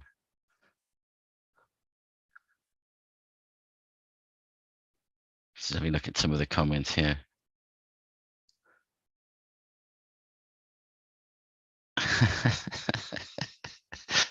Oh man. Yeah, no, so it's been yeah, go. I was just going to say, I think that's ultimately the work we have to do, though, is normalize it to where to where it's not seen as cool anymore. We got to become uncool. I think we done did it. Yeah? Nice. We're not competing with Fortnite. Yeah. Yeah. The PS5 won. This heroin identifies as weed. I have to admit, Baldur's Gate 3 has me looking at a PS5.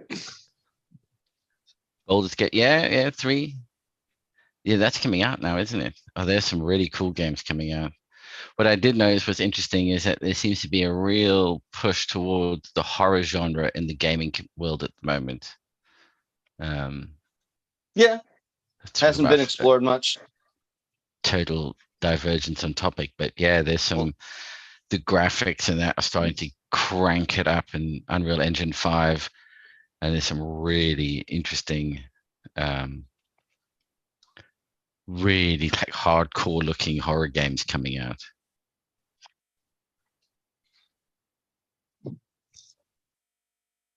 Like the Resident Evil used to be, or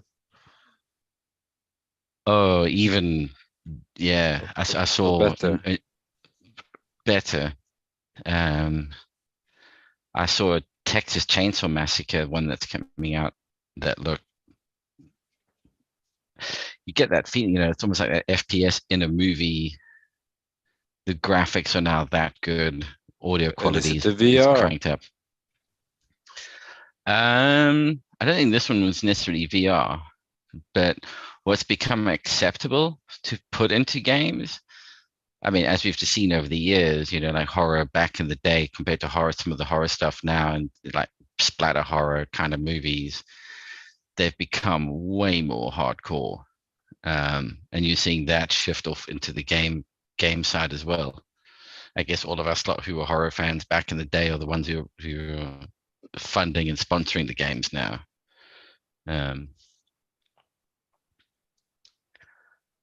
He should be saying the Texas Chainsaw game sucked. I Sucked think the you're bone gonna marrow be right out having of you. some waves from the Germany legalization. If it pulls through. Yeah, if they pull it through, I mean, Europe, you guys, fucking. Did you hear about how they're gonna do Brexit. it, or the model they're running? No, No, I haven't seen can you that. tell They us got about it? like yeah, like from what I understood, they have like a 500 member club thing they're gonna do, and then people can be members in like one club, or they can grow 3 plants on their own, Okay. and then they can buy clones from places where they sell clones, I think. Mm. And then I guess Interesting. on top of that, there's going to be like a bigger industry with the higher licensing and stuff like that too. Because Yeah, they're so doing a lot of work with the Canadians on genetic work and stuff like that. Because when I went to the Prague kind of show, what was interesting there is they had loads of plants for sale, and they went, yeah, the law is interesting. So long as it never flowers, you can grow as much as you want. So they were selling clones and had, you know, row How upon many flowering can you row of have? these. None. 0 flowering? Oh, nice. I believe it's the same in Austria. That's another You reason can have- Austria is a yeah. huge place for clones. You can clone as much as you want. You can sell as many clones as you want. You just can't flower them. Yeah. So we were going around going, But- is this CBD? And they went, no, it's not CBD. It's, you know, but you can't flower it. It's like, okay, Well- what's the point? And this is where I keep saying, like, the normalization is going to catch up. And places like you, Pete, you're going to wake up one day and it's just going to be legal in Britain. I'm telling you now that more and more people are getting their medical card. Britain is literally inches away from flipping as a nation. And you're right. Since it's not state by state, you guys are going to go all at once. So, well, and even more so on the normalization front. Like, one thing I've noticed is a big difference is before, if you mention anything about cannabis to a medical professional, the first thing you're going to get is a lecture. And they're going to tell you, and they may even refuse to work on you or work with you. Now, all you get is, well, no edibles for 24 hours before your procedure. So the normalization, I think, has actually led to better health outcomes because people are being honest with their doctors, and doctors are actually able to take into account that, yeah, a lot of people use cannabis and they just didn't tell us before. You know, but when they're going to put you under for a procedure, when they're going to do, you know, give you different drugs, it's kind of important, you know, that's important information to have to make medical decisions.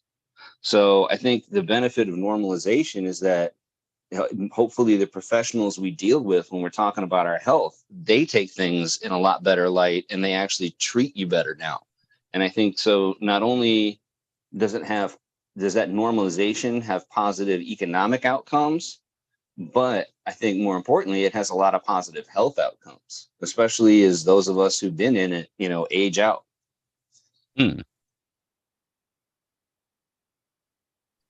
Who's aging out?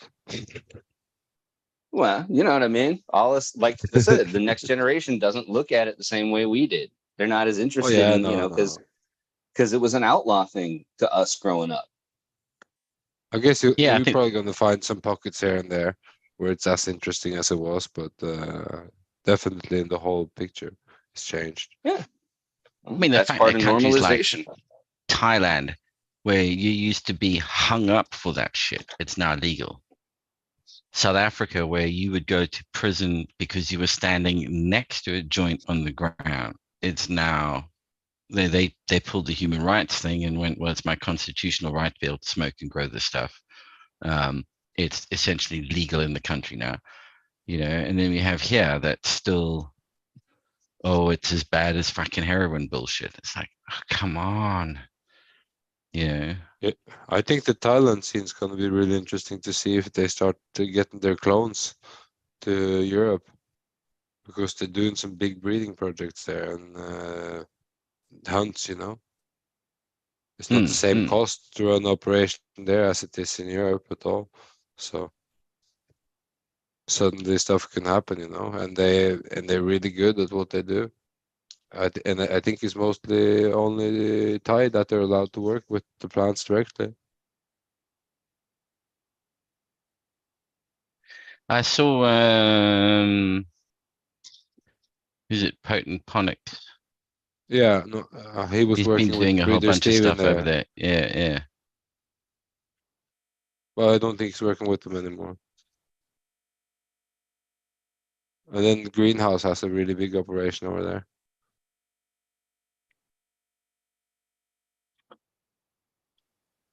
I think they did like 100,000 seeds or something, and they Yeah. had 500 keepers, and looked like they were going to be selling clones from a lot of that too.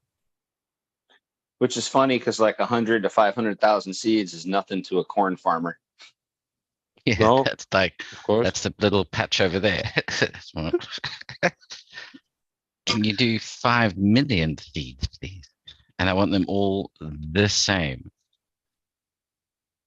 But the labor compared to, I think even the States, is going to be very competitive. The prices for the labor, and they can run like large field tests that maybe you weren't able to do at that price, and maybe you don't have to invest so much in infrastructure and other costly things for the operation. So I think it looks really interesting. But what's going to play an interesting part in that is, so here you've got environmental factors kicking in.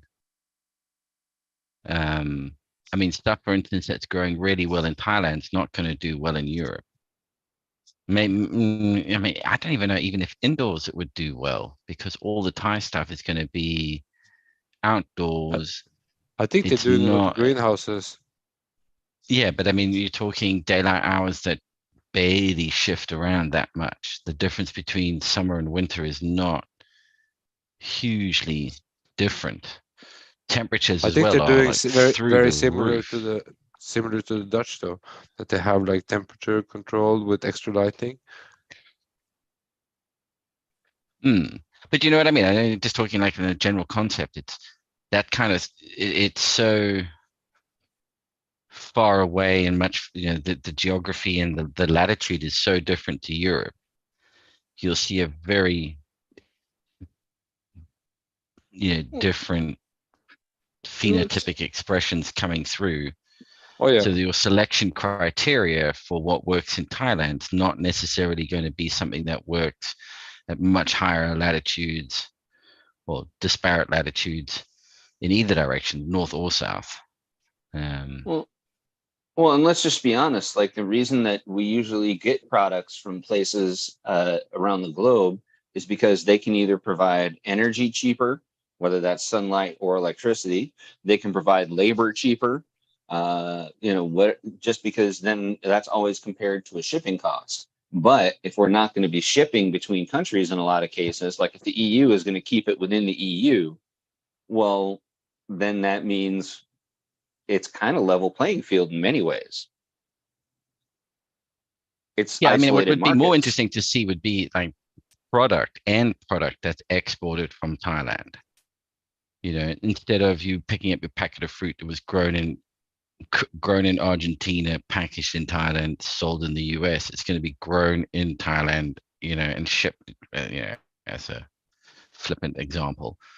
But I think that would be interesting, is the actual end product gets sold and shipped around the world, where you're buying Thai weed from Thailand, not growing plants from Thailand. And if you get what I'm saying. Oh yeah, no. I just think now to begin with, there's so many stuff going on there that you could be getting new flavors out, new stuff that's really kicking off, and standing out compared to what's already on the market. Mm. To begin with, but in the long term, definitely export, I think, will be the most interesting. If some of the bigger countries with good weather conditions, with the high level of quality on their production can get it through, I think you're going to see some big changes. Because if you can bring me a jar, that look identical to the one you have, and I produced that a tenth of the cost, suddenly Yeah, it I mean, doesn't it'd be become really that interesting much to walk into important to. your local greengrocer and be able to see on the shelf, Well, grown you just in hit the origin of country being. Yeah, I think you just hit the nail on the head. When it becomes under the same economic virtues as produce, and that's essentially how we run it, because there is then a value and a premium placed on locally produced produce, placed on produce that doesn't ship well, placed on produce that's fresh, freshly picked, freshly grown, versus something that's actually had to sit for a while. There's a big difference in how consumers perceive that, and what people see that as. Hmm. So I don't know, maybe that's ultimately where it has to go, because then people will start to value, oh, this was produced locally, this was, handcrafted by so and so down this, much like we look at cheese or wine or stuff like that, is learning to actually value a handmade product versus an industrial one. Yeah. I guess Fair it's the same trade reason. weed. Right. It's the same reason I'd always rather try, like, I'm as a beer judge, I'm always way more interested to see someone's homebrew they came up with than I am to see what new product some company produced. Different level of quality, obviously, on the ingredients many times. Yeah. Small batch, Well, high quality. and small batches can afford to do things sometimes that a large batch can't even afford to do. Like a lot of times working with fresh hops, it's not just because of the volume it takes up, it's not easy to do. So using fresh hops on a 5-gallon batch is much easier than doing it on a 20-barrel batch. Using fresh honey is much less costly on 5 gallons, fresh local honey. Yeah, same like when they do like the single tree fruit juices. Nice. And you get like so many flavors of almost the same product, it's like it's big differences. But when the more you put together, the more those blend together, all those differences. Well, and maybe that's another benefit of normalization. It'll teach people to actually value the differences in rather than everyone wanting cookies or runts or whatever. Hopefully we'll get people to see the value in having taste and having your own preferences. Why some people prefer this bottle of red versus that bottle of red. It just has to do with their personal taste, but most people don't take the time to explore personal taste.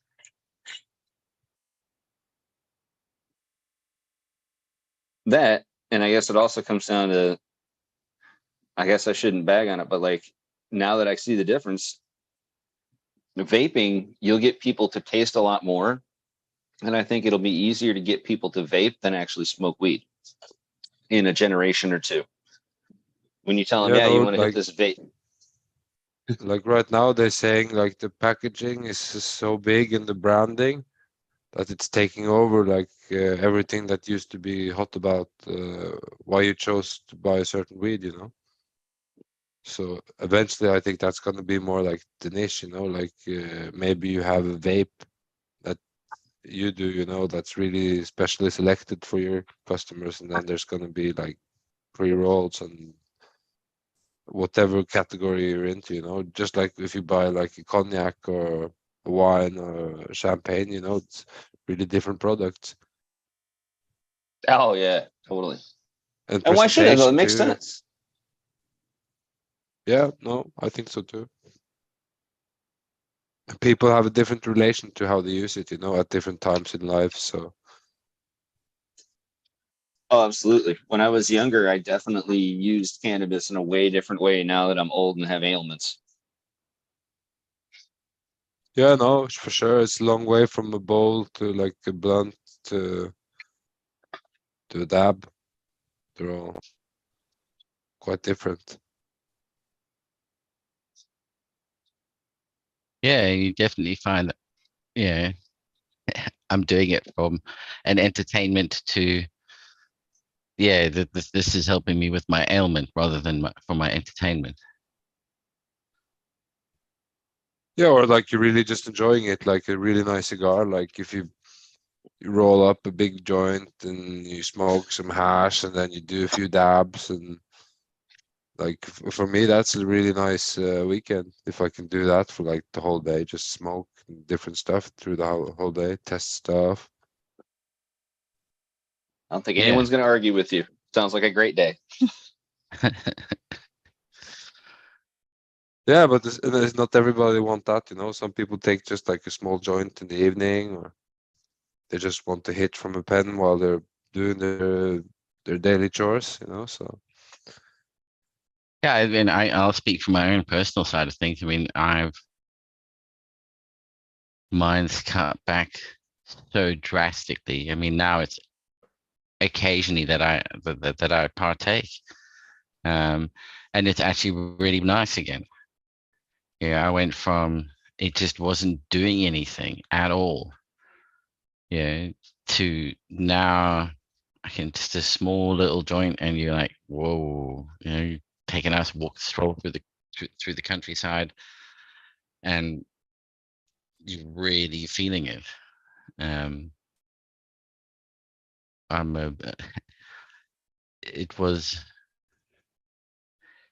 it is for me. It was certainly, it was very interesting. I would again over here in the UK, a lot of the time you're smoking it with tobacco, and you suddenly realize, well, actually, maybe it's the tobacco that's really got me smoking it as much as I'm smoking it. Cut to just pure, and then went. That lasted for a while, and then it was like, yeah, cut it all the way back to one every now and then, and the enjoyment is back in that respect. You actually get the giggles again, which is nice. No, I can't say I've been doing the same. I've been smoking a lot of hash all summer. Yeah, I can highly recommend it. And then you said you realize, of course, the mistake you make is when you suddenly get back, is, well, let me roll one like I used to. And it's like, holy fuck. Make it stop. I want to get off. See, I have Yeah, found no, I have no difference in my tolerance. Tolerance hasn't changed. I could still rip up a ton, but my enjoyment level's changed. Mm. I did like a 4 month involuntary break, and after that, I think I did like 2-3 days smoking really heavy to get my tolerance back up to where it should be. But those days I was like shattered completely. I like the Well, fact you before I treat do it like you're training. Yeah, Gotta no, keep I my looked tolerance like back up. trash bag before for I, a few days. before I go out, if I go on holiday to Denver or the US again, I'll definitely for beforehand like, yeah, get yourself back up, because you don't want to be that guy at the party that you rock up at. Every joint and every pipe you hit, you're like on the floor with your lungs. Yeah, Yeah, no, but I for got that when I came to Amsterdam after being in India for 6 months, and I went to the DNA shop and had like some ice presented to me after I bought a bunch of seeds. Coughing for 10 minutes. Oh, really bad. but there's definitely something to be said for, yeah, for cutting back. I mean, I and this is, well, when we were last doing the show, it was one of those things I brought up, that it does get a little bit, I guess, controversial in terms of getting people's back up. But you go, if it is not addictive and you're not using it in terms of you don't actually have a genuine medical condition that it's aiding you with, well then don't smoke it for 2 weeks. And you'd watch like, oh yeah, but it makes me feel normal. And you go, okay, well let's just replace weed with heroin in this conversation, and suddenly you sound like an addict. You know what I mean? Sounds good. But it is one of those mildly controversial things in the community. You know, you go, well, part of the beauty behind it is that it's not physically addictive. It might be psychologically addictive, but it isn't physically addictive. You can certainly go through 2 weeks of some really interesting dreams when you come off it. But then the same can be said about coffee and nicotine. I mean, don't try and take my caffeine away from me, not unless you want to fucking die. Certainly a nicotine addict. And there's certainly much more of a physical aspect to this. And this I've got down to next to nothing. But caffeine, yeah, I can certainly feel it. If I haven't had a cup of coffee for a day, you start to get a headache. You feel a bit grumpy. See, now, and this is something weird I had happen when I had a medical scare, is suddenly I had to stop caffeine. So, and I drink coffee every day. I drink coffee, black coffee and water are the two things I drink the most. And I didn't even notice it. Yeah. I mean, how much coffee do you drink? Usually I figured that out in grams. Minimum, I go through 20 grams of coffee grounds a day. On a real rough day, I might get up to 30 or so. And that's usually how many? Two cups of coffee, basically, a couple cups of coffee. Okay, yeah, that's not drinking coffee. You'd be horrified if you saw how much. Day. Yeah, I have probably 10 to 15 cups of coffee a day. It's pretty bad. Yeah, I might have one. Yeah, I am definitely. But oddly enough, it's a very stereotypical developer thing as well. Is you drink lots of coffee, caffeine, pizza, nicotine, daylight. What's that? So you drink it during work? Oh yeah, every time I go through working from home makes it even worse. I mean, every time I go through the kitchen, it's like, oh yeah, I'll have a cup of coffee. And you realize you make it really strong is when other people come around and you make them a cup of coffee, like you have your own, and they go like, that's too strong. You go, really? That's just normal coffee. Down here, they make those espressos that are like small as your pinky. You make the big cup or a small one? Yeah, big mug of coffee. Yeah, no, they don't sell those there. Only in like certain coffee shops. You get like a small Italian one. But that's yeah. So when I was giving like the Canarians a big cup of coffee, they were like, "What the hell is this?" You know, you're trying to give me like a bucket of coffee. They take a small sip, you know. That's enough. It also depends, okay, how you make it. I mean, there are different ways of making it that will definitely boost the caffeine that you're getting from it. Yeah, normally they have what's the pressure. That Italian? Is it a what they call them? Espresso. The one where you put on top of the stove, the Italian. Yeah, and it's like this little thing and you push the coffee. Mocha pot. Yeah, I mean, I do remember looking at the thing and it goes, this makes 6 cups. And I'm like, really? I don't think so. And you put that's only 1 cup. And then you drink it and you go, oh, hang on a second. It is 6 cups. Even then I was like, if I close my eyes, I can still see through my eyelids. And I can hear the snails crawling next door. You know, it's so you drink filter coffee? Pour over, or actually the instant coffee in the UK, there's some really good brands, to be honest. I mean, pour over is nice, but it takes a bit too long to make. I'm looking for instant gratification. So is that the powder stuff? 2 heaped teaspoons of instant coffee, into a cup. And as I said, there it's like, I don't really drink water. I drink coffee. But that's my my drug of choice. Your kidneys Uh, probably hate you. So far so good. It might come back and bite me in a year or so. And it doesn't help when my brother who comes over from Vietnam brings 2 kilos of coffee over and goes, "Here you are." I haven't even gotten into that yet.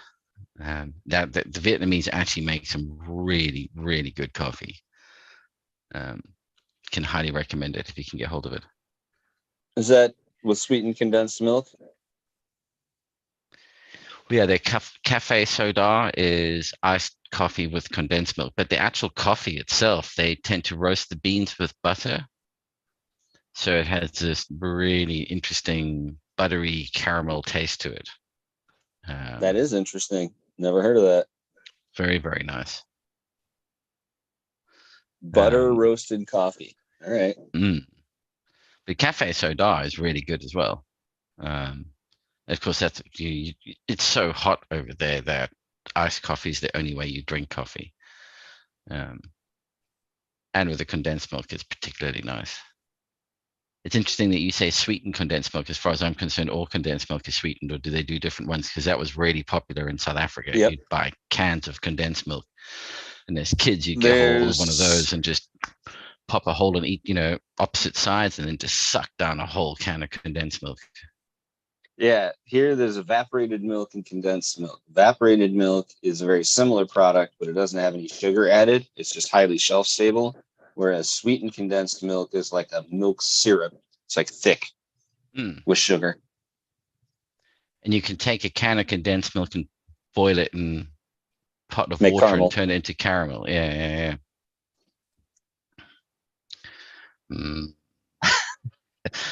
Just making having a sweet tooth. That stuff's fucking deadly.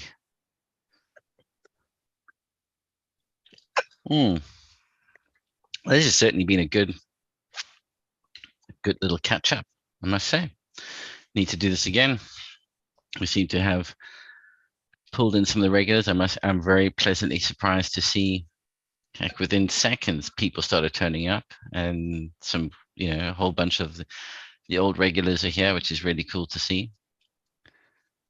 I think we should definitely be bringing this back on a bi-weekly or weekly basis.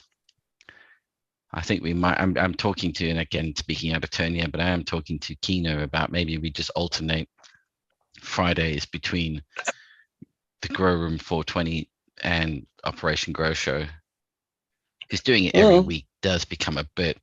It takes its toll. I was going to say, if you're not doing it for a living, I'm sure having a looser schedule like that would be a little easier on anyone who's got to be responsible for stuff. Yeah. It's would be very interesting, and I think I do want to get into stuff that's come up on the other. There've been a few others. Let's get into some of the techie bits that are going around at the moment. I do think there's some of the stuff here that's on, in the AI space that could be very interesting and beneficial. It would be cool to do like a tissue culture thing together. If we all got like a basic setup and tested the recipe or something from AI. Because I ran the recipe for like a certain percentage for a solution that they use on cannabis. But the thing that I found interesting was when they were talking about the tissue culture was how they were saying, like, if they did the plant they did the tissue culture from within the lab, it was like really easy to follow the protocol. But the problem started when they were doing samples from like different fields and stuff. So that they said, like, to do it really successful, you'd have like a isolated chamber for the first specimen, and then you work from there, Yeah. And I Would think it also be getting interesting? It would be, and I think also getting back into the breeding side of things, and I do want to expand this out into more than, let's say, just cannabis, and talk about plant breeding in general and being able to follow genetics, because there's some, I mean, as you know, chilies is my thing, and it's really fun and interesting to play around with them, and everybody can do that. There's no restrictions on people growing chili plants no matter where you live, and you can freely talk about it and play around with stuff, and chili seeds can be sent all over the place. And I actually have a chili those thing aspects. I want to send you. I should check that it's the right seeds I have, but I have like a really circular nice one with like fleshy, almost like chocolate taste. Not Nice. too strong, really nice for omelets and stuff like that. Mm. Almost like a smoked flavor. Very nice. Yeah, no, that would But be I- interesting. I mean, I think that could be quite cool because it's easy to send those seeds all over the place. I mean, I've got so many going now, and after this batch, I'll have even more. And I'd be interested to send them out to people and have them grown all over the place to see what they get, and then you keep crossing them, because by no means are they anywhere near a stable line yet. And it'd be fun You to know. see if anybody got something that was like completely different from everybody else. And even at this stage, because there aren't stable lines, when they which is generally what's happening with chili plants, is they're self-pollinating, you know, that each generation is producing quite an interesting variety, and it all depends which fruit off that plant you actually got can dictate what you're going to have in the outcome. So off just one plant right now, at this stage, it's likely to have, you know, the F3 generation could have quite a variety in it. I need to make sure that I actually take seeds from a number of pods of each plant and just randomly mix them together as all being from that one plant, and then grow them out. But I'm limited on space, and I'd love to be able to do it on a Do you much have like broader the spectrum. chambers? You could do like individual chambers so they could self themselves, like the different varieties that you get from.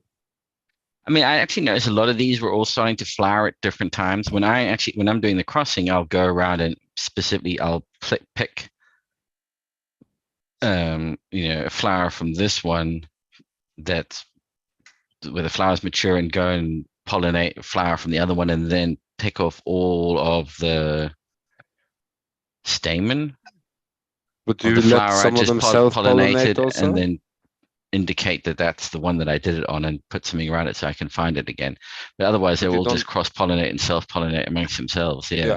You don't isolate anyone to self-pollinate. No, they based on the fact that a lot of them are maturing at different stages, they all seem to just kind of do it themselves.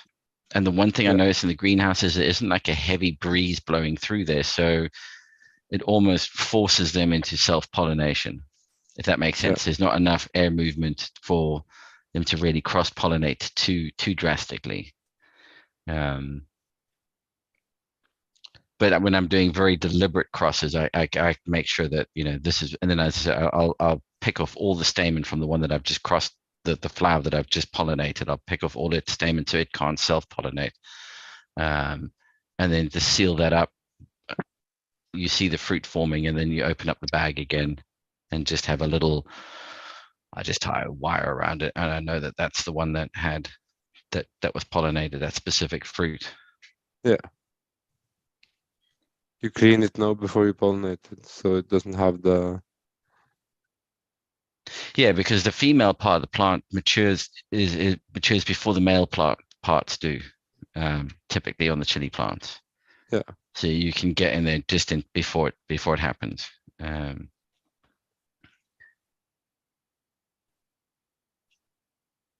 Well, and then you get some really cool stuff starting to crop up. And it's I mean, like crossing chilies is as adulterated as crossing cannabis is. they do it so easily, and yeah, they all start to cross, make some very interesting. I'd like to do, like, I keep mentioning the hot lemon. I'd like to do lemon scorpions, so hot lemon cross with Trinidad scorpions or Carolina reapers or something like that. But it's not always about the heat. They've got to have some interesting flavor as well. Yeah, And no, you know, we you have a can chili see the company plant down here structure. that sell a lot of Carolina Reaper, and sometimes it's so hot the sauce that you can barely use it. So it's nice with the ones that aren't that hot, so you can take a little bit more, you know. Absolutely. You know, you want a sauce that is edible. Yeah. That's what I Yeah. would like to see. Breed down some heat in chilies to where you can taste, you can have the hot version and the not hot version of the same chili. So you can actually taste what's there. Yeah. But the interesting thing with that is I mean, I found was the more I ate them and the more I got used to the heat. And that was I mean, that's the catch with chilies. I mean, almost you could make that parallel with weed. You're just getting so stoned you don't notice anything else. But when you become tolerant to the heat, there were things like the peach habaneros and the chocolate habaneros that have got this really good flavor, but you've got to be able to get over the heat because otherwise the heat's the only thing you notice. You don't pick up on the really nice fruity flavors. That you have to build your tolerance levels up to being able to handle those. So certainly being able to take like a chocolate habanero and water it down just so it's not quite as hot, not sitting up at like, 750,000 Scoville units, maybe bring it down to 250,000, which has still got a lot of punch. Given that jalapeno is around 60,000. So to give you a ballpark, 250,000 is an eye opener. Oh, and I Yeah, suppose no, the less sounds really Scoville good. units, yeah, the more mass appeal you have the potential of getting people to try. And I suppose on the other end of things, if you're going to work with Kino and GMO, I mean, you could try to get their audience growing peppers as well. I mean, that might give you the ability to try out a lot more things if everybody grows out, between both audiences, you get everybody to put out a pepper plant. Yeah. And you Yeah. got some, like structurally, the phenotypic expression is quite different between a lot of them. I mean, I've definitely seen it because I harvested a few fruits from each plant last year and grew them out this year. And I can see ones that were labeled the same as, this is plant number 1. I clearly have picked seeds from 2 different fruits from the same plant that I'm growing, because one is, and they're not that subtly different. One's got really yellow fruit, other one's orange fruit. Similar-ish in shape, but there you can start to see even on off that one plant, I'm seeing some difference in the phenotypic expression that's coming through, which would clearly indicate, given that the environment's the same, that the genotype is slightly different. And I've got 1 or 2 that don't have any seeds in them. I think I gotta jump, guys. My battery's dying on me. Well, good to see you, All right, Magma. no, all good, dude. Yeah. Nice to catch up with you again. Yeah, same to you guys. Have a continued good weekend. And you, sir. And you. And I catch you. Be safe, brother. You too. Bye-bye. Keep Cheers. well. It's really good catching up with you again, dude. Same. Have a good one. Take care, brother. Well, just saying, I think between you and GMO and Kino, especially maybe if you reach out to some of these places too. I mean, if they're looking to advertise, you could very well advertise for them and try to get more people in the UK aware of how they can get their medical card. So I don't know, maybe you guys have some allies if you all work together. Yeah, there is that potential. I mean, I know you're only the size of Florida, but as we've watched it happen over and over again here, when the rush comes and when it happens, it's fast. So I don't know, might be a good spot for you and Kino and GMO to get to, is to start kind of figuring out how to make a quote unquote pipeline for people to actually get their cards. Yeah, I think there's definitely something to doing it as a public education in terms of YouTube. This is where you need to go and have a look, and this is what you can find out about it. And you could potentially even interview some people. You know, hey, come on and tell people Yeah. about what it's like. Get a few people on board. Hey, Raptor, how's it going, dude? Hey guys, just on break from work, so probably Nice, not nice. gonna be on for more than like 10 minutes, but thought I'd jump in and say what up. Yeah, cool. Hope you're doing well, bud. Yeah, doing all right. Just taking on full-time hours. I actually switched from 40 hours a week down to 32 because I'm picking up classes again. But yeah, it's I actually got my associates in sustainable horticulture in the spring. So all done there. I just need to, everything I'm doing right now is prep to finish up my other 2 years of my bachelor's. So 2 years down. 2 years Congratulations. up. Yeah, thanks. It's a long time coming. Nice. Yeah. They just, I was actually signed up with, to have a counselor meeting. And we were going through all the stuff that I needed for classes to be accepted into another like 4-year school to finish up my bachelor's. And I was like, oh yeah, so I need this to graduate. She's like, you graduated a couple months ago. I'm like, okay, that's news to me. Yeah. So I was like, okay, great. I guess, didn't need to walk. So they sent that in the mail. All good to go there. But yeah, I'm just happy to be done. Considering a couple places, mostly nearby. Also considered somewhere like Hawaii has a really good tissue culture program. So I was considering that. But also like one of the classes or one of the schools semi close to me, it's called Cal Poly Pomona. They actually have a whole class on tissue culture. That's probably one of my top classes or top schools I'm looking into. Otherwise, UC Riverside. I was looking into that because they do research on citrus and avocados. So a lot of the like breeds that you see coming out nowadays come from there. So like there's stuff where they've been working on those genetics for like 15 years, not 15 weeks like with what we deal with. And if California wants to keep being able to produce stuff, with the lack of water and changing environmental conditions, they're going to have to develop a lot of new things to be able to keep producing. Yeah, it's a multiple, it's that like hydra of things where like you got this like multiple headed beasts, and then like you try to take down one thing and you find 3 more heads popping up. But it's I really think we can do it if we just plan it accordingly and prioritize certain crops instead of others, and let maybe some other states cash in on that cash crop, or like they should be, especially with the way weather is starting to shift. It's going to be drier over here, and there's no stopping like the agriculture that's coming out. And I really what's an think interesting the agriculture needs to be spread out more, less reliant on us.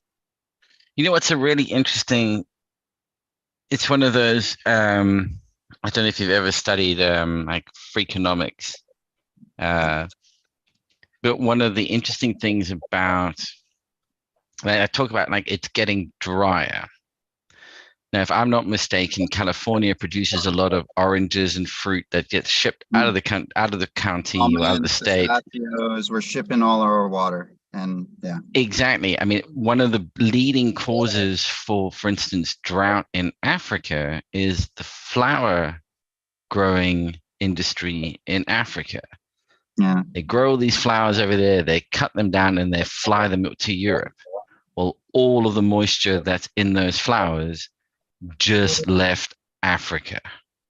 And you remove it, so it's this really kind of weird concept. Like if you want to reduce your drought effect, you've got to stop exporting all of your water, which means that you got to cut back on the fruit that you're exporting. because that, I mean, an orange is predominantly water in that orange, and all of it leaves, and it's not coming back. Yeah, so it's an interesting, it's one of those really interesting like theories in terms of what cause and effect in that it has, and you see it being Yeah, shipped all over the world. the main thing is ideally shop locally as much as possible, but you know, some people want those watermelons in December, man. I don't know what to tell you. Like I joke around that all the time where I work, where people are asking me um like they're asking me about peppers right now. We could still pull off peppers, but I was like, you should have really done this a while ago. And they were the ones that really get me are the ones that ask from seed. Like, oh, you can start it, but it's like, it's Yeah, the hard. season's well over. It's too late. Yeah. You can start from, we have starts, we have pepper starts, and we're just getting to where it like, I'm not going to recommend it anymore. Like this is the Yeah. last week I would recommend it. Those 60, Well, you're 80 buying days. them now for next year, is what you're doing. Kind of, Yeah. yeah. I mean, like, I wanted to put some stuff outside for like my girls. It's too late. It's too late for my photos. If I was to get anything out, I'm gonna put some autos out and some 3 gallons. I already mixed up all the media and everything like that. And it's just some freebie autos that I got. So that's why I'm giving it a shot. I was like, okay, I got these with with my last order. And yeah, I got enough to where I can experiment and try it out, but it's nothing that I would have planned out if I had a choice. If I could have planned everything out, it just would have been all photos. If in an ideal world, I had everything on lock, I didn't, have to start a new job. I didn't do all this hours of overtime. But yeah, it was just a really hectic summer. So at very least, I'm able to uh support myself going through school and like paying my way through everything. So I'm glad I did that there, but I really kicking myself that I didn't have some clones ready to throw out. But I got those auto seeds. So I'll try them out. I've never done them before. So I have 4 3-gallon sub-irrigated planters or pots. So I'm gonna So long as it throw doesn't them get too cold where you are, you're fine. I mean, that's the problem here. I mean, No, now it doesn't get under 32. No way. Yeah, It then gets like you never frost. 85. Yeah. Yeah, it's pretty rare for us to frost. And if we do, it's like for a couple hours, if even, and it would be in January. By the time Yeah. January hits, those autos are done. Oh yeah. I mean, I'm just looking here at the moment. We're starting to get. Well, we've got summer solstice, winter equinox coming up, and then it's going to shift quickly. I mean, at the moment, sunrise is at 6:12, and sunsets at 7:45. But when that happens, it's over really quickly. By the time you hit outdoor growing here, it's autos, and you start them in, May. Do 2 crops of those. If you're not growing in the polytunnel, you cannot grow outdoors over here. It just doesn't make any sense to do that. See, like over here, we got my length of day as of today is 12 hours and 51 minutes. We're just starting. We're just getting into flower over here. So I could technically just pop something in my tent, my veg tent, keep it in there for a month and then throw it out, and then by then it would be around 11 hours, 30 minutes or so, give or take. And yeah, I might just do that. But it's kind of like I got these autos, might as well throw them out. What I got planned for my new flower is I got 2 earth boxes. So I'm just going to be throwing some stuff in there, have some autos outside. While those finish up, I got some other stuff flowering up. and we'll see about starting my my big 65-gallon container again. So that Nice. might be till that might not be till December, because I'm waiting for like some Black Friday deals to come in, and then I'm gonna buy a new light, because the light that I have is coming on like 5-6 years, but I already have a new light. That's what's going in my veg. Whatever I put up for my earth boxes, that's gonna be probably the last to the second to last run for that light. So yeah, LEDs, should be good. obviously. Yeah, it's the old school chip on boards, the cobs. That's Yeah, what I yeah, first yeah. started off with. Yeah, they're still running good. There's nothing wrong with them. I just like, for what I see out on the market, and then what's going to be out on the market on Black Friday deals, I'll probably just get the components for a kit and just do it all myself by hand, and should be good. Nice. Yeah.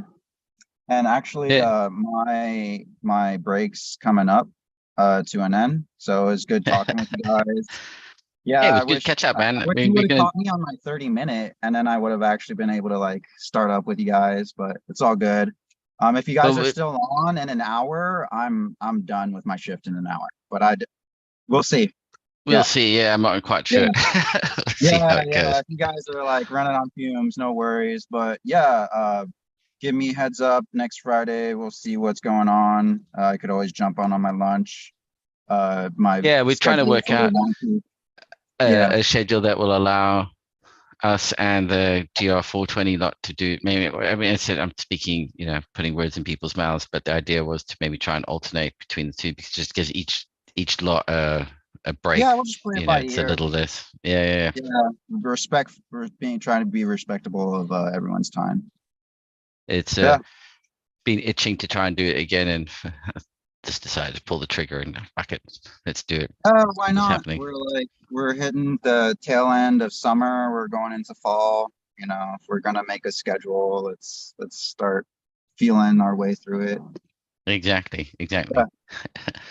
All right, dude. Cheers, everyone. I'll talk to you soon. Hopefully, in a week, we'll have something more set up to where, maybe you won't see me in uniform. Maybe you will. Yeah. Cheers, all. Take it. All right, keep well. Cheers, dude. I must say, I'm really impressed with seeing everybody who's been more than happy to get back on. It's really reassuring. I think there's also like definitely a few things that I wanted to, I guess, address when it came to like the sciencey side of things, and it's one of those bits that I see crops up quite often. Is when how do I put this? It's when we start to talk about things like in the science world about theories and scientific theory, and the use of terminology. Yeah, the use of terminology, exactly, and how where you use words in different contexts mean different things, and in particular, one of those that does crop up, and I do see it coming up over and over again, is when in the field of science, the term theory is used as opposed to everyday use of the word theory, that they mean completely different things. And I think that would be an interesting bit in part of the show, is to, educate on that front as well. There are certain individuals who will go unnamed who seem to have a thing about wanting to be, it's just a theory. And you go, yeah, but hang on. Just a theory is very different in this space. Well, and if you decide to bring the show back, maybe one good way of doing that is with particular guests who are experts in certain subject materials to kind of explain it. Yeah.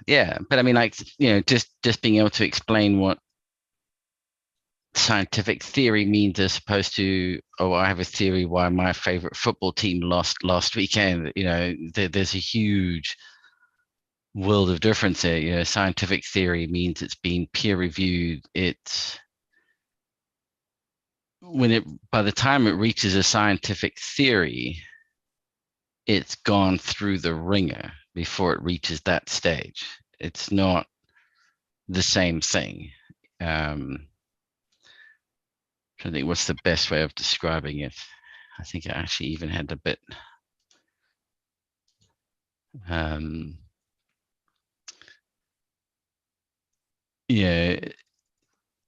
Yeah, it's scientific. It's quite different from the colloquial usage of the term theory in everyday language. Theory is often used to refer to a guess or hypothesis, something that is not necessarily backed by evidence. Whereas in contrast, scientific theory is a well substantiated explanation of some aspect of the natural world that is acquired through the scientific method and repeated testing and confirmed through observation and experimentation, and based on a substantial body of evidence and is accepted by the scientific community. It's evidence-based. It's also testable and falsifiable, which is really important because that's the whole thing about science is like disprove it. Come up with something that disproves it. It's begging to be disproved because that's how it moves forward.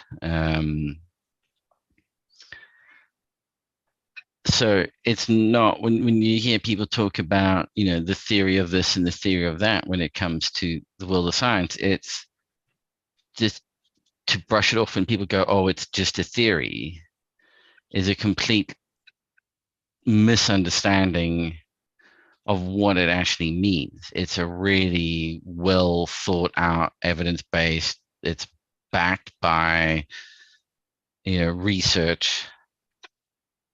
But as science goes, everything is a theory at the end of the day because it could always at some point be disproven. And it asks for it to be disproven. I mean, that's the challenge. And that's the bonus and benefit behind it, I guess. It's the feature, not a bug. Different. Yeah, exactly. We were talking about, it's like the difference between evolution and natural selection. They're not that dissimilar from each other than the time scales involved. What we do by crossbreeding plants to bring out traits that we want, the fact is that we are interfering with the process and deliberately selecting, oh, I want this trait, so I start to look for this trait and I only select plants for this trait, is we're essentially evolving the plant over time, but we're condensing and then it only takes a couple of generations of evolution, right? It only takes a couple of generations to do that, kind of like taking wild cabbage and making broccoli or cauliflower or kale or bok choy. It's all the same damn plant, just inbred different ways. And the difference between selective breeding and evolution is, in evolution, it happened naturally over hundreds of thousands of years because there wasn't somebody forcefully guiding it and selecting, this is the, finding the one going, that's the one I want. And, it's a much more of like a chance driven event. And we see that, you see that in the plant, if you take the same plant and go and shift it 100 miles north or 200 miles north and let it grow there, people will naturally select different phenotypes, which are expressions of the genotype, based on what they're looking for in that environment. And if you were to take it back to its original environment, it would look completely different to what it started off as. So it's not really, it's the time scales that are grossly different.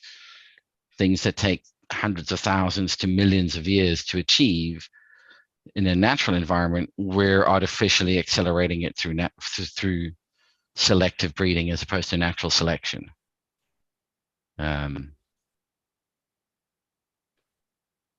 Which are, those are some really cool, interesting differences. But hey, I think what we have to it's 11:30 here.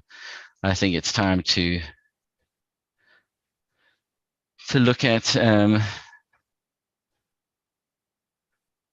to pulling the plug. No natural selection going on. In what regards? I mean, natural selection is what creates landrace species or heirloom, I guess. And I just grew on some of those Indian ones, and what a terrible plant to have to deal with indoors, man. Like, I can see why this stuff just grows wild outside, because as far as trying to tame it for indoors, it's usable as breeding stock, but that's probably it. I wouldn't try to get it to complete. Like, I've got some that I took to flower just to see how it goes through. But man, you talk about some wispy stuff. It's insane. Yeah, Like, that's you why I can look see it's designed to deal with it purely is waiting for super high humidity.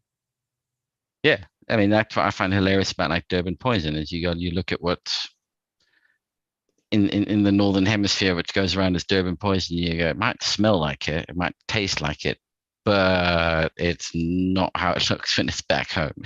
Back home, it's this wispy plant. Doesn't look anything like this because it would never survive like that over in its original climate. It would just turn to mold and die.